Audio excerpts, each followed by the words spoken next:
It's not harder to film a podcast when you're drunk. It's easier to start the podcast off when you're drunk, because when you start a podcast and you're sober, like the nerves are so high, especially like if you haven't done it in so long. You're just like, ugh. Like I'm all antsy, my like feet are all like jumpy and shit. But no, I'm excited to be back.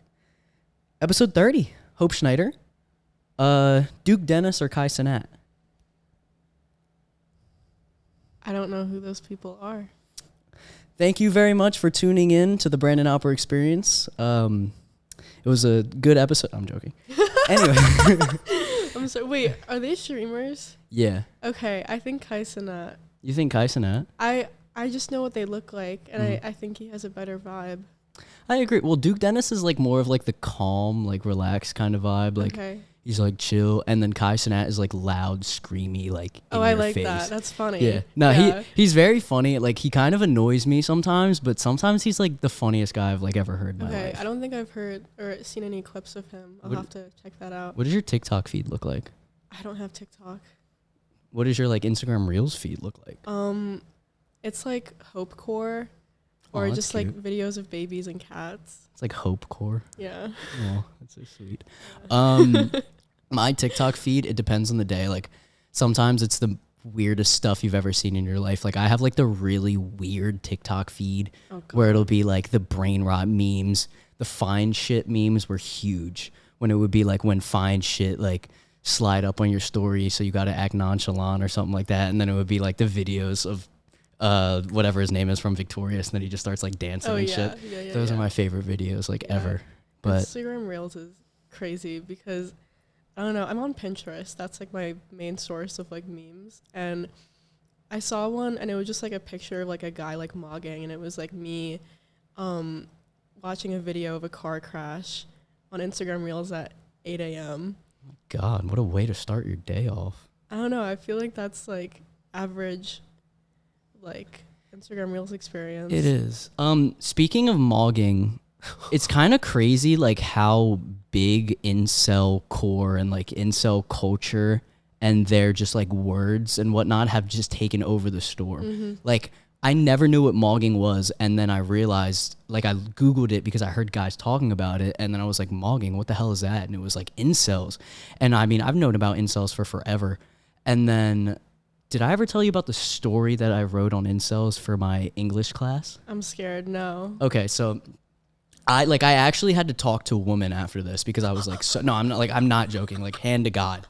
I wrote an entire like 3 or 4 5-page journalism piece. Wow. I'll put it in the caption of this video, but it was about incels and like what leads somebody to be an incel, like the Chad, the Stacy, the Becky, like how they look up to some guy. It's like it's almost gay. Like they look up to the Chad so much, but they hate them, and it's so interesting, and like the dynamic between them two, and it's like the black pill philosophy of just understanding that like men don't like have no control over the dating culture, and it's all about women, and it's all about like society's against them. Like I went into the forums, and I like got all of these people's like quotes, and I put them into my story. And like after looking at it for 4 or 5 hours, it was the most unbelievable shit I've ever seen in my life. Like I was scared, like I'm joking when I say this, but I was like scared to go outside. I was like, oh my God, like is the world like actually against me? Like me as a 5'6" short man, like, oh my God, am I ever going to be able to have a girlfriend? Is the girl that I'm with right now, does she really like me? I'm like, oh my God. And then I like went out and I started to talk to people, and I was like, oh, like this isn't reality. Yeah. But no, it's like, it's so scary, like how fucking dangerous and deep those like things go into. No, because when that's the only media you're exposed to, like you're bound to develop that kind of complex. And I feel like especially like the black pill like nihilism, and these people that like they hear that word, or like solipsism. I'm not sure if you know what that is. No, what is that? Okay, so it's basically that like nothing else exists except like your mind, and no one else exists. They're all just like a figment of your like imagination. It's all like a hallucination. And so people kind of like, it's just like philosophies like that where they take it and run with it, and then they go on Reddit and they're like, guys, like I'm so superior to all of you, but also like I fucking hate the world and I hate everything. And I feel like the weird thing about incels is they like, for people that come off so insecure, they're so stubborn in their opinions. Yes. And they hate people so much and still maintain a superiority complex. And it's such, I want to pick their brains, you know? Well, nobody starts off like that. And that's what that was something that I like touched on within the piece was nobody ever starts off being that hateful. Yeah. They always start off maybe not being able to get a girlfriend, not being able to get a date. And then they feel like they're being left out. So they start to look into these communities on the internet. And what happens is they don't feel like they can be a part of something. Then they find something that they can be a part of. And because they're all so like irrational, they make the most unbelievable things because it's just so like easily well spread within those communities. Hysteria. So then these people just become extremely like radicalized so fast. And it's so scary because I mean, there's been so many killings that have happened because of incels. Like Elliot Rodger killed like 6 people and then some guy like shot up a mall and killed like 10 or something. Fact check me on that. But like, there's been a lot of mass shootings and murders because of like incels, and it's like horrifying. And like I talked about, I feel like the only way that you can actually help those people out realistically is, well, it's everything. It's education. It's educating these people that doesn't exist, but just go outside. Like just talk to somebody. Like if you literally just talk to a human being, you'll realize like they're not that fucking scary. Women aren't that scary. I get scared of women, but once I talk to a woman, I'm like, oh, there's nothing to be afraid of. Yeah, we're cool sometimes. Yeah, you guys are awesome. No, no, but I wasn't gonna bring up the whole like shooters thing, but I'm glad you did because I don't know, like I don't want to make the podcast a little bit. Oh no, I've talked about like we can go into very deep stuff here. Okay, I didn't know what kind of vibe. Oh no, I like this is the Brandon Alper experience. We can talk about anything on here. Okay, yeah, no, that stuff is crazy because like, and I'm sure everyone's aware of this already, but like the stats for like people that do those kinds of shootings, it's like 99% like young, single white men. Yeah. And it's because like once you're on like Reddit, because I mean my experiences with Reddit are like crazy. I could talk about that later, but like when you're on Reddit and you get that kind of validation, because you're being validated, you're not gonna look for anything that goes against your opinion. Yeah. And people that have an ego that's that like screwed up, like they're not going to want to look for anything that challenges their ideology. And so that's why these people become so radicalized, is because it feels good and they don't have the ego to experience anything else. Yeah. You know, and like, again, like they're not talking to anyone else, because once they find those people that are like, yeah, you know what, you're right. You know, maybe it's not your fault. Maybe it's women's fault. They're just going to run with it because they don't have the strength to go for anything else. And they don't think maybe I should talk to women about this if it's about women, you know? Yeah. But so yeah, go on. Oh, well, I was just going to say, like, I went to incels.is, that I started looking through.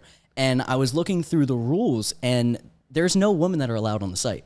like women are not allowed. And then there's a word for a woman that is, like, lurking on the site, like, pretending to be a man. And, like, the people will comment. They're like, oh, we think this is a blank. And they'll get their account banned off of the website. So, and their idea is, like, these people aren't based in reality. And like, it doesn't matter like what the other person thinks, like they will stop them from like actually spreading like, you know, positivity and say like, hey, like, I mean, incels was created by a woman. Yeah. Like it was created by some woman in a forum in like 1993 or something like that. Involuntary celibacy. Yeah. That's what it stands for. Yeah, exactly. That's crazy.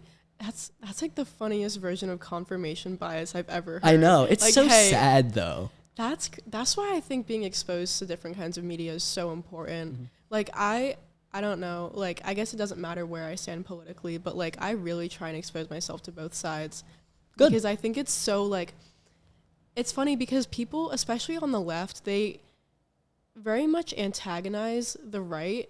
And if you even try and expose yourself to some of that other media, like, you're not allowed to, you know? And it's just interesting that, like,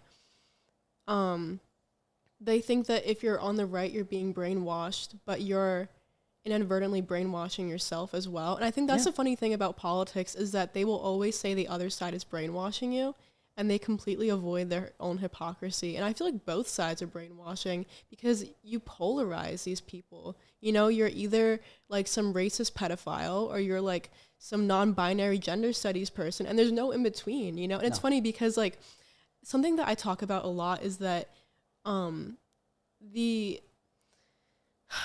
we create characters of each other, you know, like we create like these like really silly, I guess, like mascots of each other, and then we project all of our own opinions onto them. So everyone like will draw this like version of like some farmer with a rifle and be like, oh, you're Republican, like this is what you believe, this is what you look like, you know. And people do that with the left too, like the blue-haired liberal, like that's what, when you say that, you know, they make all these assumptions about you, and 90% of the time it's not true.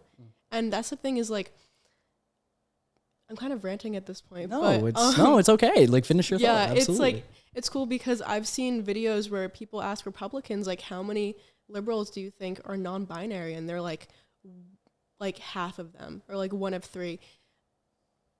Less than 1%. And so what I'm getting at is that, like, when you're actually not exposing yourself to the real people and you're only hearing it through a secondary source, like, you're going to have the most inflated and just not true statement about people. And like, I don't know, like when I was in the South over the summer, I was there for like 20 days doing like hiking and camping. Like, I never saw one racist interaction. I never saw anything that, like, you know, because I have like piercings, and at the time I had different colored hair and stuff like that. I didn't get any weird looks. You know, I have my tattoos too. Like, people, like, it's not this like radical, like, oh my God, if you're a woman there, go hide, you know? And it's just weird that like there was that notion kind of implanted in me. And again, I'm white, so maybe I'm, you know, I still have that privilege, but it's just weird. Yeah. Well, it's funny because with the English class that I was talking about, so it's like it's all women in there, and then it's only two guys, and the two guys are white guys. Well, there's one other black guy, but he barely ever shows up to class. Yeah. So basically, in the class, they would always ask the guy because he was kind of like the Republican view, and then the professor was extremely liberal, so he would just always ask, like, what do you think of this? And I'm sitting there and I'm laughing, and I don't know, like, I'm liberal, but I also have like Republican views at the same time. So in the class, everybody in there is liberal. It's a fucking journalism class at the University of Delaware. Of course it's going to be liberal. And I'm sitting there and I raise my hand and I say, like, I feel like the right is a lot more willing to talk to the left than the left is willing to talk to the right. Yeah. And oh my God, I said that and everybody in the class was like, oh my God, like, are you serious? Like, absolutely not. And I was just like, Jesus. Tomatoes. Yeah, I was like, tomatoes. I was like, am I getting like attacked right now? I don't know. It was just like, it was such an interesting dynamic just being in that class. I don't know. It kind of pissed me off because if I'm being in a journalism class, obviously journalism kind of is inherently like on the left side of the spectrum. But my understanding of that class is the teacher was so liberal, like he was so left. And I have no issue with that. But if you're going to teach a class, like I want you to be moderate. You know what I mean? Like I don't want to know what side of the spectrum you're on. And it kind of just like really annoyed me, but it was like interesting to see the perspective because he was extremely well spoken about it, and he also was willing to learn from the other side. Obviously he had his opinions and whatnot, but I could tell like a lot of the students in the class, like if you said something, like everything would like go silent and like people would be like afraid, and I want to feel more safe to like speak about that because I don't want to be like, oh, I'm the one-off person. But, like, I don't know. I have moderate views. I have views from both sides, and I'm willing to listen to people. And it's so difficult having conversations with people that aren't.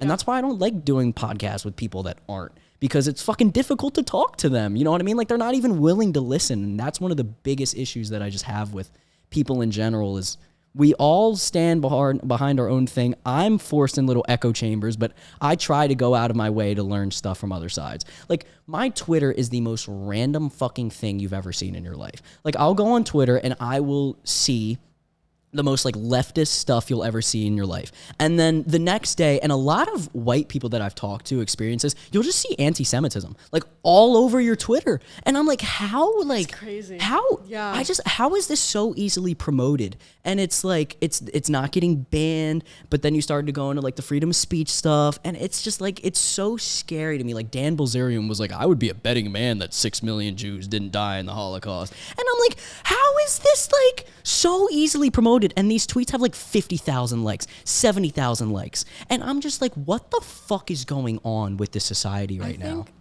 That's a funny thing that you bring up Jews, because I think that's the one thing that unites the right and the left, is that they both hate Jews. Jesus. Like, I'm being so, I'm saying No, I mean, like, you're not like, wrong. as a Jewish person, like, there's so many people that, like, I don't know, it's crazy the shit that I've heard people even say to me, not thinking that I was also Jewish. You know what I mean? Like, I think it's so funny because, like, I don't know. It's such a, like, I've talked about it so much, I don't feel like talking about it already. No, and everyone's, like, hearing all that news already. But it's crazy.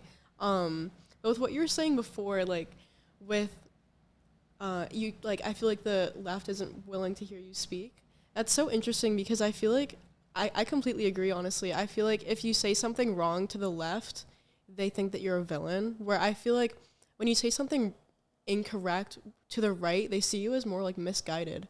Yeah, it is strange because it's very identity politics. It kind definitely of represented. is. It definitely is, and it usually comes from the fact that, you know, the left is a lot more secular.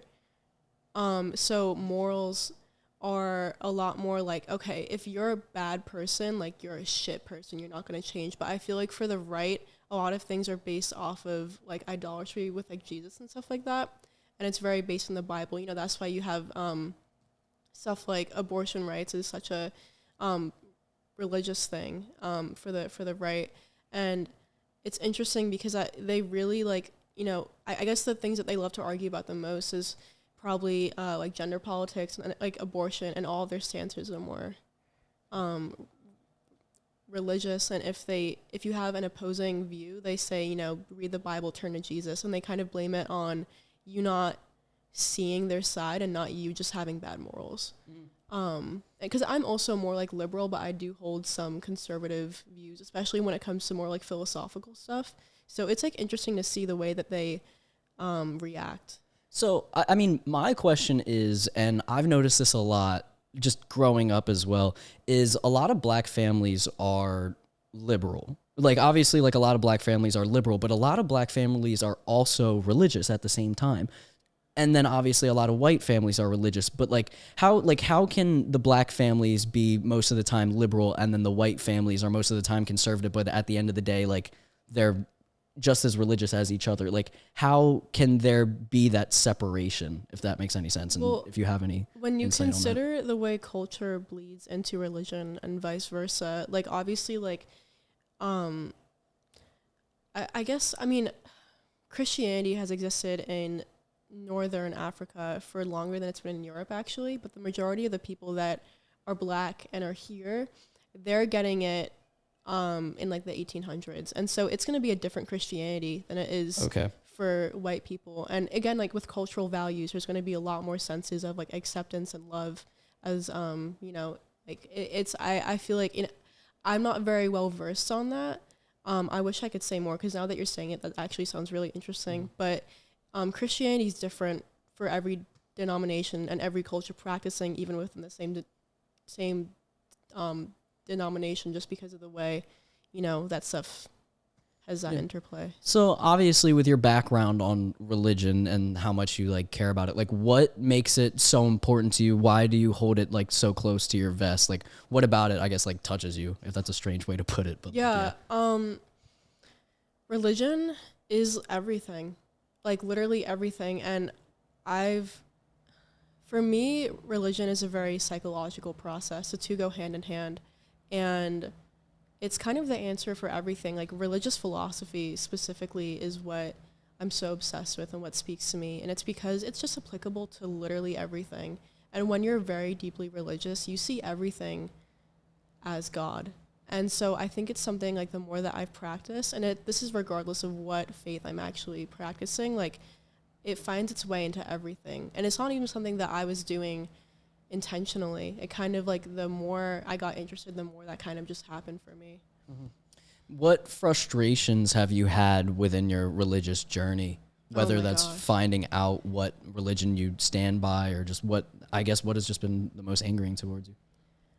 I think I'm possibly too open to learning about new perspectives with religion. And it's cool because there are a lot of similar ideas across faith, which I think is like super cool. They have like, you know, a million different names for the same like core philosophies, but there are within them a lot of differences in like cosmology, for example, which is like the study of like how the world kind of like is basically, and soteriology, which is like the study of salvation and like enlightenment. There's so many different ways of approaching it, and it leaves me being very inconsistent because I'll be like, oh, this is like the shit, like I'm going to practice this for the rest of my life, and then I find some new piece of information and I'm like, okay, you know, this is actually the shit.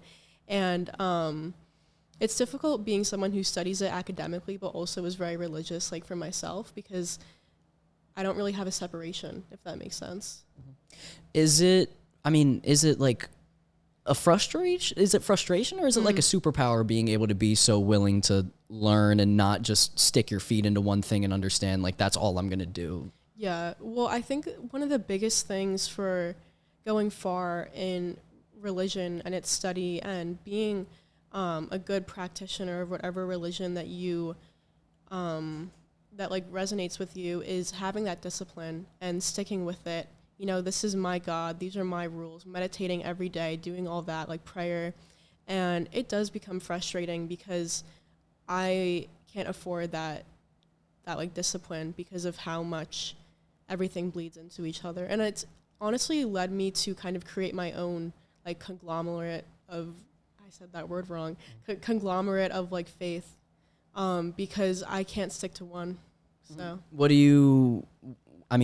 would you describe yourself as? Like, what mix of what religions?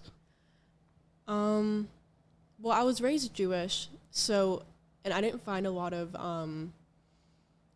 it never really sucked for me the way that it was like shown to me, so I leaned a lot more towards Eastern religion when I first was learning about it. So Buddhism is definitely a pillar, but I've been very Christian recently, actually, which is funny because I feel like the left has such like a disdain for Christianity, but I've been loving it. I think it's beautiful, and I think that it's cool the way that you could practice so much but still kind of like, you know, do justice to all of them, because I feel like Buddhism could be the backbone of whatever religion you do. So I think Buddhism and Christianity is what I currently am. Nice. If you would suggest somebody like getting into religion, what would you first want them to learn? Would you want them to learn like what the religion is, or do you want to understand like why is religion there? Does that give a level of importance to whatever you're going into? Because for me, I want to understand why this religion is important to the group of people that study it, and where did that religion come from? Because I've always just been the who, what, when, where, and why, and it's like understanding, you know, oh yeah, I want to study this and I want to believe in this. That's cool, but like why, I guess. And my question for you is like, yeah, I guess where to start. That's very journalist of you with the I'm who, very what, where, and why. I'm very journalistic. That's a cool question because it differs for everyone. You know, like some people love the history of it and that's what gets them into it. So for me, it was like the soteriology. Like I turned to it because of my mental health. And so for me, I wanted to learn about, you know, getting over my ego, and I wanted to learn about how to help myself, but that's not the pull for everyone. And so I don't think there's any set way to go about it or way to start. I've talked to you about this already, but I always think about how the Buddha, he was a great teacher because he told all of his students a different way to reach enlightenment. There was nothing set. Like, he was known for being like, you know, he has the reputation he does because he knew exactly what to tell people. And I feel like you have to be your own Buddha in that sense and do whatever pulls you towards it, whether it's like the history, if it's like reading the text and like learning the original translations, like whatever it is. Yeah, I think it's freeing that way. Yeah. So I don't want to like shift it obviously, but I want to shift it a little bit into something that I'm interested in as well. Would you mind going into the mental health journey that like resulted into you being involved in religion? Because I love talking about mental health and just where people stand and what led them to the way that they are today. Yeah. So I have schizo-affective disorder. But my onset age was like very young. So schizo-affective is basically a combination of schizophrenia and a mood disorder. So for me, that was depression. They thought it was bipolar for a little bit, but that was also just like me being a bitchy teen. And typically for women, the onset age is like in their 20s, but I was having hallucinations and delusions since I was like 7 or 8. And having that my whole life, like, you know, it was my whole life. So I had nothing to compare it to. So I didn't even know I was in psychosis. Well, I was going to ask that. I was like, how did you ever know, and how did you end up finding yourself out to know that you were going through that? Yeah. I just kind of realized, like, fuck, I'm a little weird. Yeah. You know? And for me, my biggest thing was I had a religious preoccupation, and I still do. And it's what made me have such a pull towards religion. And it's actually what, like what you were saying before, like with it being a superpower, I think that's what allowed me to get to the point that I am so quickly, was just the fact that I was like so obsessed with it. But the biggest thing for me was that I was the Messiah. And since I was very little, I was like, I'm the Messiah. Like, I always say that I knew religion before it was ever taught to me. But for me, it was like, I would see stuff. I would have like really bad dreams. And it was always just like weird, creepy shit. And I would like be playing with my brother. I remember distinctly, I was like probably like 7 or 8, and I saw his eyes like pop out of his skull and like start bleeding. It was like this whole weird, like, I always say that like having my illness is like living in a horror game. Like, it's just like constant, like you never know when it's gonna happen. But I've been in remission.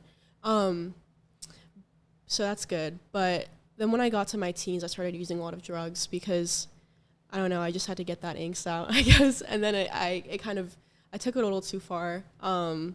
But it was only a couple of years where I was really that deep into it, thank God. I did go to the mental hospital, and I think it helped, more so just because I felt bad because my like parents were like, damn, that was a lot of money. So I was like, maybe I won't do it again because of that. Like, you know, whatever works. I'm Jewish, so I guess it's the money. But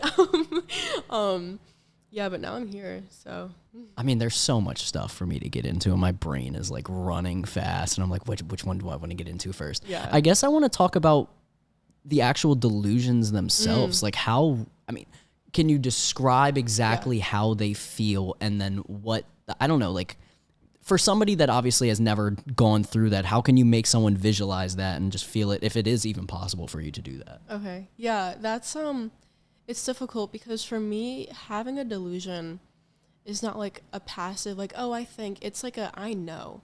It's like when you drop a pen and you watch it fall. Like, you know that when you drop that pen, gravity will do its work. It's the most innate thing ever. And I knew. So for me, before I found religion and like actually changed the nature of my psychosis through it, I believed that I was being controlled and that everything was like this weird game by God and the devil designed for me. And it would bleed into my like shroom trips and stuff like that, where I would like talk to the devil. But it was like a whole thing where I was being controlled by them. I was constantly being watched, and I would see people. I knew that there was always someone behind me. They were just really good at hiding. And I knew that, because I would see them in the corner of my eye, and then they'd turn and run. Just like weird shit like that. And someone was always there. And a big thing for me was I had to like, and here's the thing with having thoughts like that, is that it makes so much sense that you don't even question it. I had to have my blanket set up in a certain way at night, and I had to have my radio on at a certain volume. And if I didn't do that, someone, like one of the shadow people, was literally going to come into my room and torture me. And I had this when I was like 7 or 8. And I still had it up until I was like 15 or 16. And I don't, like, I guess the best way to say it is that I didn't think I knew that was just it. And it was the most like innate thing. It never was like, I'm going to think this. Like, it was just something that was so like, again, innate. It's like, yeah, I guess that's the best way. When you got into drugs, how old were you? 16. 16. What did they do for your psychosis? Like, what, I mean, did they make them go away? Did it make it more vivid? Like, what did the drugs do for it? So it wasn't, I started with weed and alcohol, and I've like most people do, and it kind of just zenned me out. My psychosis was pretty stagnantly, like, not horrible, but not great at that point. So I don't think it had that much of an effect until the past like 2 or 3 years. And it wasn't even that I had an amazing experience with them. I just wanted to not be sober. Mm-hmm. I mean, what arises for me, like what, obviously that's like so out there, so far-fetched. Like if people would hear that, they'd be like, God damn, that bitch is insane. You know what I'm saying? Like what makes you so comfortable with being able to share that? Like what is it, like, is it just normalized to you? It's very normalized, especially like I've told you, you know, like I've had it my whole life. And especially when I turned like 15, 16, that was when the Messiah complex like really kicked in. And well, I guess I say Messiah complex. That's not technically the right like word to use, because that's typically someone who like thinks that like they have to save people, and it's more of like a savior complex kind of thing. I guess like I just thought that I was the Messiah. It wasn't really like a complex. But because one of my big things was that I thought I was divinely protected because I was the Messiah. So I would do like really weird and scary shit, like getting into stuff like with the law, or even stuff like risking my own like safety, because I knew that I couldn't die. It's fucking horrifying. Oh no, it's like so cool, but it's not. You understand what I mean? That's the thing, is it perpetuated it because I never got in trouble and I never died.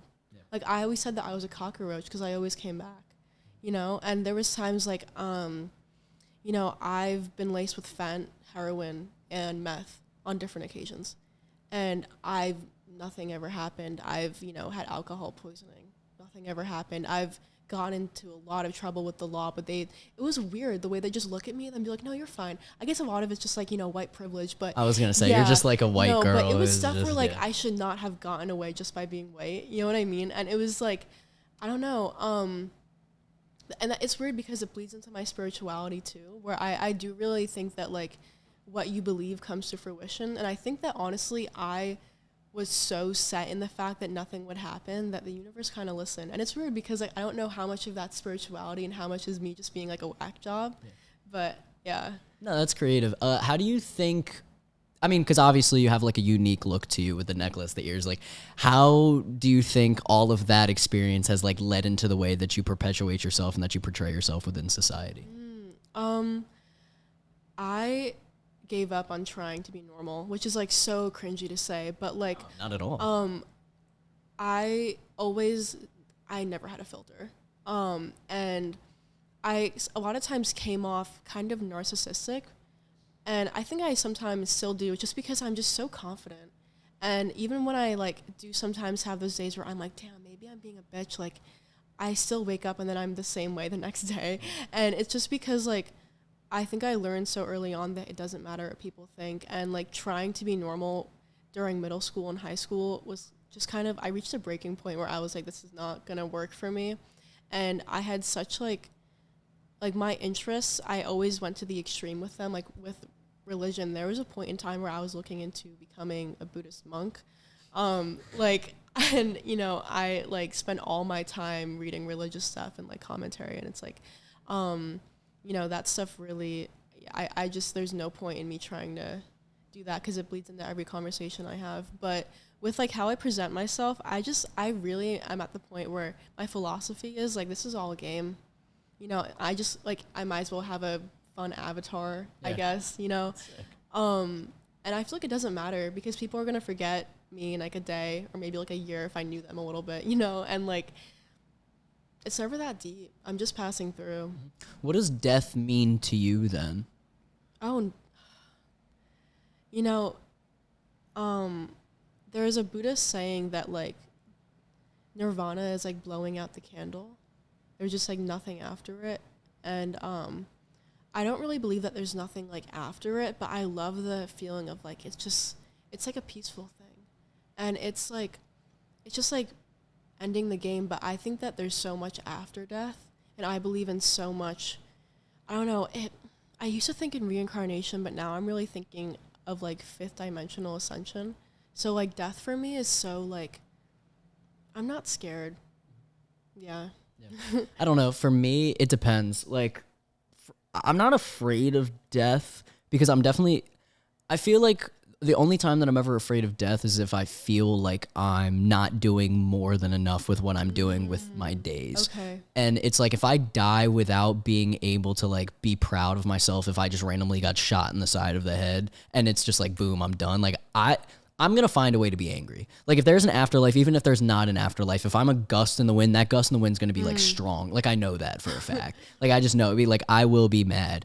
And I don't know, just because I feel like there's so much opportunity for me to grow as a person that death doesn't mean much to me. Like when I mean, obviously it's not going to mean anything when I'm dead. I just want to make I want to make death mean something. That's beautiful. Yeah, so it's like I want to just be proud for when I die. Yeah. So I want to like go out strong. Not even go out strong, just be proud of where I am. Yeah. And I don't know. I'm not like sitting there like, oh my God, what if I die tomorrow? Like I've had plenty of friendships and friends and people like, don't go into the city because you never know if you're going to get shot or like there's going to be a bombing or something like that. I'm like, if that's the way that I go out, I'm okay with dying that way. Like I would 10 times out of 10 rather like go onto the train into the city and walk around. And if I got shot, that's my day to go. Like I'm never going to stop myself from doing something like that just because I don't fucking care about stuff like that. I'm going to go to a goddamn fucking game in New York City and I'm not going to care if I get shot. Like that doesn't mean I'm going to walk down a fucking empty alley alone. There's a difference, but I don't know. Death is an interesting concept to me because I don't ever sit there and be afraid of it. It's more, I'm more afraid of just making my living a waste. And I sit there and there's a lot of times in my life where I'm like, what can I be doing to be a better person? And then I'm able to think of every single goddamn answer that I have. But because I'm spending so much time thinking about what I'm doing, I don't end up doing any of them because I'm so my brain just moves so goddamn fast. And I've really been able to slow it down a lot recently with the help of therapy. Therapy has been so nice for me. It's been such a good time. My therapist is amazing. But I don't know, just being able to switch my mindset from being like everything going to automatically negative to not being negative, but just understanding that like it doesn't always have to be bad. And I think I told you this when we tried to do our fucking podcast on Tuesday. That was an experience. Well, we can go into that. But yeah, I don't know. Like everything is just like so much more positive for me out now, and I really recognize that. And I'm actually really proud of myself. Like the growth that I've made as a human being within the past 7-8 months within therapy, with able to like swap the way that I think has just been so goddamn helpful. And I'm like really proud of myself because I wasn't even. No, I'm serious.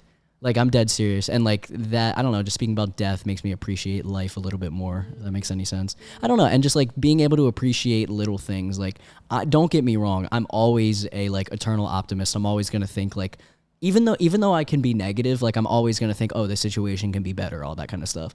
But just understanding that, like, I can be in a situation where I can truly appreciate love for what it is or what it was. Like, oh, my God, I'm capable of this now. And, like, I understand, like, who I am and what I'm worth as a human being. And I don't know, like that I fucking love. And I'm like, holy shit, I never even could have imagined myself doing something like that. Like I used to look in my mirror and I'd be like, why would anyone even ever like me? You know what I mean? Like I would constantly say shit like that. And then now I'm like, yeah, like bring them on. I'm fucking cool. You know what I mean? Like that kind of shit. So I don't know. Like I'm definitely proud of where I am right now. And like I used to be afraid. One of the things that I used to be afraid of talking about all the time was like saying something like this, because then I'd be sitting there and I'd be like, but what if? And like those what ifs kind of stopped. Like they definitely are still there, but like I'm able to like tune them out into a low. And I don't know. Like I always talked about how like anxiety was a superpower and how you can use your brain to think about like a ton of things. And I don't know. I think that's why I'm really good at the podcast, because I'm able to think of every single goddamn question and talk and shit. And I think you're doing a good job. Thank you very much. But that stuff is so cool that like now that you're mentioning it, like I feel like people forget. And I could talk about how like in our like individualistic society, like in the West, like we have a different conception of our brains and like personality as like a very static thing, where it's not like that in the East, like especially like with like intelligence and like discipline. Can I reset the camera real quick just because I hit 40? Thank you. So you were talking about how we're a very individualist society. Yeah. And I definitely have a very high opinion on that. Can you go a little bit more in depth on that, please? Yeah. Well, just like as it relates to like mental health and your improvement, which like good for you, by the way, because that stuff, oh my God, it takes strength. And that's what I was getting at, is that, you know, it limits us when we have that view of ourselves and our potential, you know, kind of like, oh, you're born that way, so that's how you are. You're either smart or you're not, you know, or you're either like brave or you're not, like, etc. And it's interesting because like I'm always gonna think I'm not like an amazing person, but I think that I used to be a lot shittier, you know, and like I've learned the hard way that like growth like is definitely possible, and that it's just training your mind, because like discipline's actually a muscle in the frontal lobe, and the more that really David Goggins. Yes. Yeah. I was about to say, he talks about, it's like the post anterior cortex or something. Yeah. Yeah. And that really changed my perception of it, because it really is all up to you. You know, it's just the funny thing about discipline, and this is where I kind of fall short, is that if you don't have enough discipline to change, like, you can't get the discipline to make the change. So you're stuck in this like weird loop of like, well, I want to change and get more discipline, but I don't have the discipline to get more discipline, if that makes sense. Yeah. But with what like you were saying with growth, the ego is something that you could train. Like I'm writing a book and I call it like muzzling the dog. You know, like you can like really reel it in. And we're kind of taught that's not the case, and that if you're ill, you're always going to be ill. Because I'm at the point with my depression, and I also developed PTSD, where I don't even think I resonate with those diagnoses anymore, through the growth that I've had. And a lot of that's because of religion, but that's, you know, a whole different point. What I'm getting at is that the brain's cool. No, the brain's fucking awesome. And you can like grow so much as a human being. Oh yeah, like I feel like if there was like a brain scan of me like 4 years ago versus now, they'd be like, who is this bitch? Yeah. You know, and that's awesome. No, I would feel the same way, literally just within the past year. Like I've had so many, I've had so many like really strong depressive episodes in my life that have lasted months or maybe even like a year at a time. And it's never one of those situations where it's like, I'm glad that I went through the negative so I can like learn so much. Like, yeah, obviously you learn a lot when you're fucking down, but like, I don't know. I guess it's better to, it all comes to, and I hate saying this fucking thing, but like mindset. I fucking hate when people are, you just need to change your mindset. Cause it is that, but it's so much deeper than that. Mm-hmm. It's like changing the way you think, changing the way you act, changing the way that you feel, understanding. The biggest thing that therapy has taught me personally is understanding what is anxiety. And that was the cool part about it. Like I'll be sitting in there, and I've had instances where I will sit there and I will talk for an hour straight, and she won't say anything, and I will just talk. And she'd be like, you know how like impressive or like scary that is, that like I didn't say a single word to you and you just talked for an hour? And I'm like, yeah, it's actually kind of cool. So like, I'm able to create the own answers to my questions. I'm able to create questions out of the answers that I have. And like, I think that's a superpower, and I'm like genuinely like glad that I do that. But her way of helping me was understanding like what exactly is anxiety. And she mentioned the what ifs, and it was like every single time I say like, what if this, what if that, like, oh, I should have done this, I could have done that, any of those what if, shoulda, coulda, woulda. And I do those all the time. Like that is anxiety. And I never thought of that. Like I always knew like, you know, that I had anxiety, but I'm like, what does that mean? Like everyone knows what anxiety means, but like, what did that mean to you? And mine was always like, oh my God, I could have done that. I could have done that. And it's just like understanding you can't fucking change the past. You can't change what you did. The only thing is that you can change what you're trying to do in the future and understand how you want to be a better fucking person. And like, I don't know. And that I feel like at the end of the day is all you can be proud of. I mean, you could be proud of a lot of things, but that's what I'm fucking proud of, because it was like, God, I wasn't even able to create I was afraid, like, I was never even going to be able to create a connection with a fucking person, because I was so afraid. I was like, I'm so afraid of my pure inner self. Like, I'm going to push the person away if I get to know them, or they get to know me the best. And, like, do you know how negative that is as a person? Right. Like, truly feeling like if somebody got to know you, no matter who they are, you're going to push them away. Like, that sucks. it hurts. It hurts so bad. And that was my reality for such a goddamn long time. And I mean, like, recent relationships that I've been in have showed me, like, even if they didn't work out, like, have showed me, oh my God, like, a person can actually care about me for me and like me for me. And, like, I don't know, I really respect the fuck out of that. And I don't know, I really like that. Like, holy shit, I can experience love. You know what I mean? And that puts a smile on my face. And that's what I like. Yeah. You deserve that. Thank you. I appreciate that. That's all mindfulness. That's all very Buddhist of you. And the thing about mindfulness is I feel like it has this very like new age hippie connotation of like, let's meditate, you know, like let's get some like crystals out. But I feel like mindfulness like is becoming the observer. And it's taking that step back, because that's the big thing. I think the biggest thing that helped me, because the way you are with your anxiety, I was with my psychosis. Interesting. Where it took mental gymnastics, but to get to the point of like when I had a thought, like, because it was at the point where, and I could talk about this later, how like a lot of it's just the way that my pattern recognition is like wired in my brain, where like I viewed everything as like a divine sign and like God talking to me. Okay. So it was like if a leaf felt a certain way, I'd be like, oh my God, it's an omen, guys, you know, and I had to stop that pattern. That sounds exhausting. Like, I can't even imagine being in those shoes. Like, literally every single goddamn thing means this and means that. And I've had experience with different stuff like that, but God, that sounds fucking exhausting. It was, yeah. Some of it, because I had like crazy memory loss from all of it. So some of it I don't even really remember, but the anxiety it gave me was like through the roof, because even though I thought that I was God, I also thought that God was so against me, you know, which is, again, it doesn't make sense, but it's not supposed to make sense. Yeah, no, yeah, exactly. It's like, that's why I love the movie Donnie Darko, because I like, fucking love Donnie Darko. because it's, and I always say like, oh my God, it's so me, but it really is, because everyone's trying to like come up with all these like weird theories of like how it makes sense, but it's supposed to be about a guy with fucking like schizo shit going on. Like, it's not supposed to make sense. And I love being on like Reddit and seeing people like, well, because of this time travel thing with this airplane, and it's like, but that's not the point. Like, this guy's just wacko. Yeah. And that's why I love it, because that's how it was for me. Like, it doesn't make sense, and it's not supposed to. But that's the whole like, with the mindfulness and like taming those thoughts, becoming the observer, man.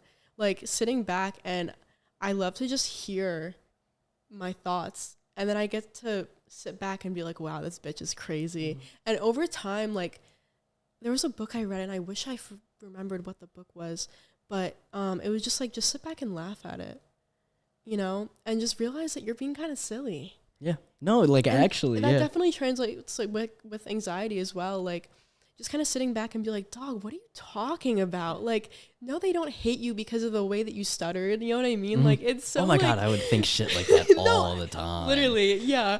And it's so, like, I don't know, because that's the other thing, and we've talked about this before, how, like, when you take that observer stance, it's kind of like you're listening to your friend that's, like, a little too high. Oh, you know? yeah, no, exactly. Yeah. That's what it is when you put yourself in their shoes. It's like, no, they don't think you're a loser because you're sitting alone at the dining hall. Like, because it's that point of, like, if anyone else said this to you, like, would you think that that was valid or not? And, like, that's why journaling has been so good, because I get to, like, empty all my thoughts out and then read it over and be like, damn, like, exposed. You know what I mean? I love journaling. Oh, yeah. Dude, it's done so much. It's good to like look back and be like, wow, like I used to think like this and now I grew. Oh no, I know. I was looking at, sorry if I'm cutting you off. No, go for I it. remember I was looking at journals, because I started to get into journaling in like June or something, maybe July, and my journals now from like October up to now, they all look similar, but I'll look back on my journals from June and July. I'm like, that is a different person. Right. I'm like, who the fuck was writing that? I'm like, oh my God, I was in such a dark hole. And then I'm like, and then I'll read back on what I said now, and I'm like, all right, I'm a little bit different. Like, I can see how I've changed. But you don't realize it within these little periods, but then you see like the jumps over time. And I think that's what you have to understand, is it's like, you just have to find a little bit how you can be better like each day. And I know that sounds corny, but I don't know, like journaling for me is always one of those things. Like, when I get anxious, like, and I get like really stressed or something, I go into the library and I sit down in front of my laptop and I like pretend that I'm writing like a AP essay or something like that, and that is like my journal. Like it's double spaced, and like it's like I'm writing like an essay or something, and it's so like cool looking, and I'll read it because it makes it easier to read for me, and I'll like read back, and I'm like, holy fuck, I'm like, you sound so dumb, like you sound so stupid, and I like laugh at it, and then I'm like, well, I mean, maybe, you know what I mean, and then it's like, and then more and more time, like that's what I've like also recognized is just being patient with yourself and understanding that. And I don't know, once you're patient with yourself and you just start to recognize like, oh, okay, well, I don't know, it's better, I guess. I don't know, I like it. It's cool. No, I like being a human. I love that. Yeah. I like doing it by hand because it forces me to slow down my thoughts. Because racing thoughts is a really big thing for me, where it's like thought after thought, and I'm just sitting there like, well, I can't even like hear this. But it's cool because that's like the basis of meditation, honestly. I used to be on TikTok because I wanted to like promote my like book and stuff, so I made a couple TikToks about like meditation and mindfulness. One of them actually did good, and I had like such a complex for a minute because I was like, guys, like I'm TikTok famous. Yeah. But I basically said that like meditation is the art of listening, and because I think the biggest thing for me is that whenever I try and sit down and meditate and clear my mind, I just couldn't. You know, like there's always that backtrack going on. And instead of fighting it, just listening. And you'll see like over time, like with the patients you're talking about, it just doesn't speak anymore. And that's what the ego is. Like your internal monologue, that's your ego. And if you like become aware of it, it kind of gets really scared and it like hides and eventually goes away. And it's so cool. Like the more that you just sit down and listen to it, the more it's like, fuck. Because the ego tries to make you think that it's you. But it's not, like, obviously. Yeah. And it's so like cool the way, and obviously this like is relatable for you too, like the way that you could just tame it. And it's so freeing because I'm like so happy. Like I think that I'm like probably the happiest person in the world, honestly. And it's so fun to live now because I'm like, you know, I have that shit on lock. I do have that dog in me, you know, but it's absolutely, it's like a little chihuahua now. Yeah. I was talking about it because I had my therapy meeting today. I had her laugh because I was like, yeah, I'm a little sad. I was like, I went to Dallas and I had a blast, and I got to Newark and all like the memories and stuff. They came back and they started hurting me, and I made her laugh because I used a great example, and I was like, I feel like I'm a boiling pot, but I'm just not bubbling yet. Like it's at like 7 or 8 the temperature of the stove, and the water's not boiling. Like it's just gonna take a little bit longer to cook the pasta, but it's just not gonna be that normal like 10 to 12 minutes. Like the pasta will never be al dente. That's how I'm feeling right now. And she started laughing at me, and she was like, where did you think of that? And I was like, I don't know, I just thought of that on the fucking spot. That's the poet in you. Yeah, that's what I was saying. Yeah. Like I'm so good at making whatever the word is, like comparisons, personification, that kind of stuff. Metaphors. Yeah, metaphor. There's the word. We should just start freestyling. We should. I want to see this. Yeah. Yeah, we should. But no, like I was talking about that, and I don't know. It was really cool, and like just with so many experiences that like I've had throughout my life. That oh my god, like you know some of them within clubs and shit. Like I could so easily be like an angry fuck, like incel. Yeah, that's what I was saying. Like I could so easily be like the incel character and just be like walk around and just have so much hate in my heart. But it's like, what's the point? It's like there's nothing. Yes. There's no point of me being like that. Like that doesn't mean I'm gonna go out of my way and be like, oh my god, hi, like hey everybody. Like, but I'm always gonna be friendly because it's so much easier. Excuse me. It's so much easier for me to just be friendly to people, and that's not being fake. You know what I mean? Like, it's being presentable and just being kind and understanding. Like, even if you did something wrong and you don't agree with what the other person did, but just, like, putting yourself in their shoes and understanding, yeah, it might not be as important to you as it is to them, but, like, it was to them at the time. You know what I mean? So, like, that's just kind of what you got to understand and deal with. And, I mean, it sucks, but. Yeah, dude. I love what you said about how, like, what's the point with just being sad? There isn't. And it's crazy, like, this is controversial, but I think that happiness is a choice. And I think that it's obviously harder to make for some people than for others, but I think that it's possible for everyone because, you know, it's all in your head. It's all of it is your head, and all of it is mindset. And I know, like, you know, mindset, change your mindset. I fucking hate that shit. Shut up, Hope. But it's like, it's so true where, like, if you really, really want to get better, you know, you have the tools. You know, you have a body that you could work out. You know, you don't need a gym membership or, like, fancy gym clothes. Just go and, like, work out. Oh, my God.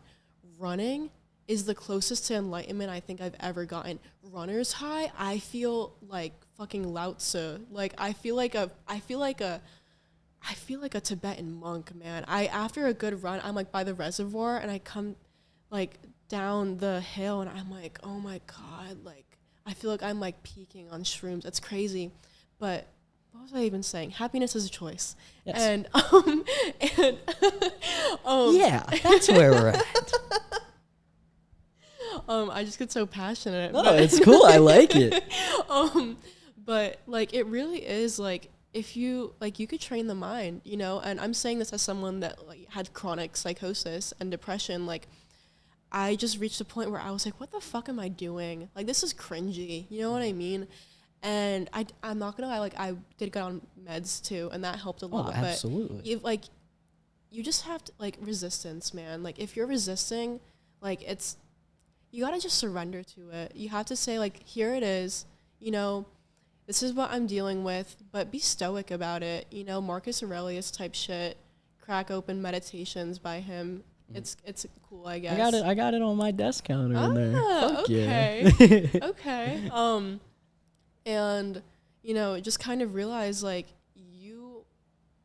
everything is mindset, you know, and you have one fucking life, and everything is just the glasses that you decide to put on that day. So put, like, fun glasses on. Yeah, you know? No, I agree. Like, that's what I'm fucking saying. Why, like, my whole thing for the past, like, year or two, and, like, the book I'm writing is, like, life is a game. There's rules to the games, to the game, and, like, you could get yourself out of this hole. You know, you just have to admit that you're the one that dug it. Yeah. You know? Yeah. And sometimes it's not like I got put in a shitty situation just by, like, having that illness. And, like, there's some people that are in, like, inarguably horrible situations that are out of their control. But I remember, like, in a freshman philosophy class, they were talking about this guy, and I wish I remembered his name because I thought it was the sickest shit ever. But they were saying how, like, he was a slave in, like, ancient, like, Greece or something. But he became a philosopher because he just realized, like, you know, I'm just going to be happy. And yeah. I'm not saying, like, screw you if you're a slave and you're sad, because that's, like, crazy. But, like, no, you know, I understand what you're trying to say. But, you know, that's what I'm getting at, is that, like, you know, there are ways to help yourself. Yeah, and no, seriously. I feel like wallowing is, like, an epidemic. No, well, I mean, it's so easy. Well, I, number one, think that's the easiest thing to do. Oh, yeah. Like, if you're just sitting down and you don't want to get out of your bed because they won't text you back or whatever it is, like, it's just so much easier to do. But, like, for me, it's not. Like, it's not easier to do that. I can't do that. It's okay. Because then I'm sitting there and I'm just like, oh, God, like, what is wrong with me? Like, ugh. But some people, like, I don't know, and I fucking judge me for saying this or not, because maybe I just don't understand, or maybe I've never been this depressed. Like, I can never be that depressed that I can't shower. Like, I'm sorry. That is just so insane to me. Like, I'm not gonna, no person's depression is the same as another person, but I can't even fathom it. And maybe that's a lack of empathy from me, but I feel like it's not. Like, how can you be so depressed that you can't get up and shower? Like, that you fucking stink.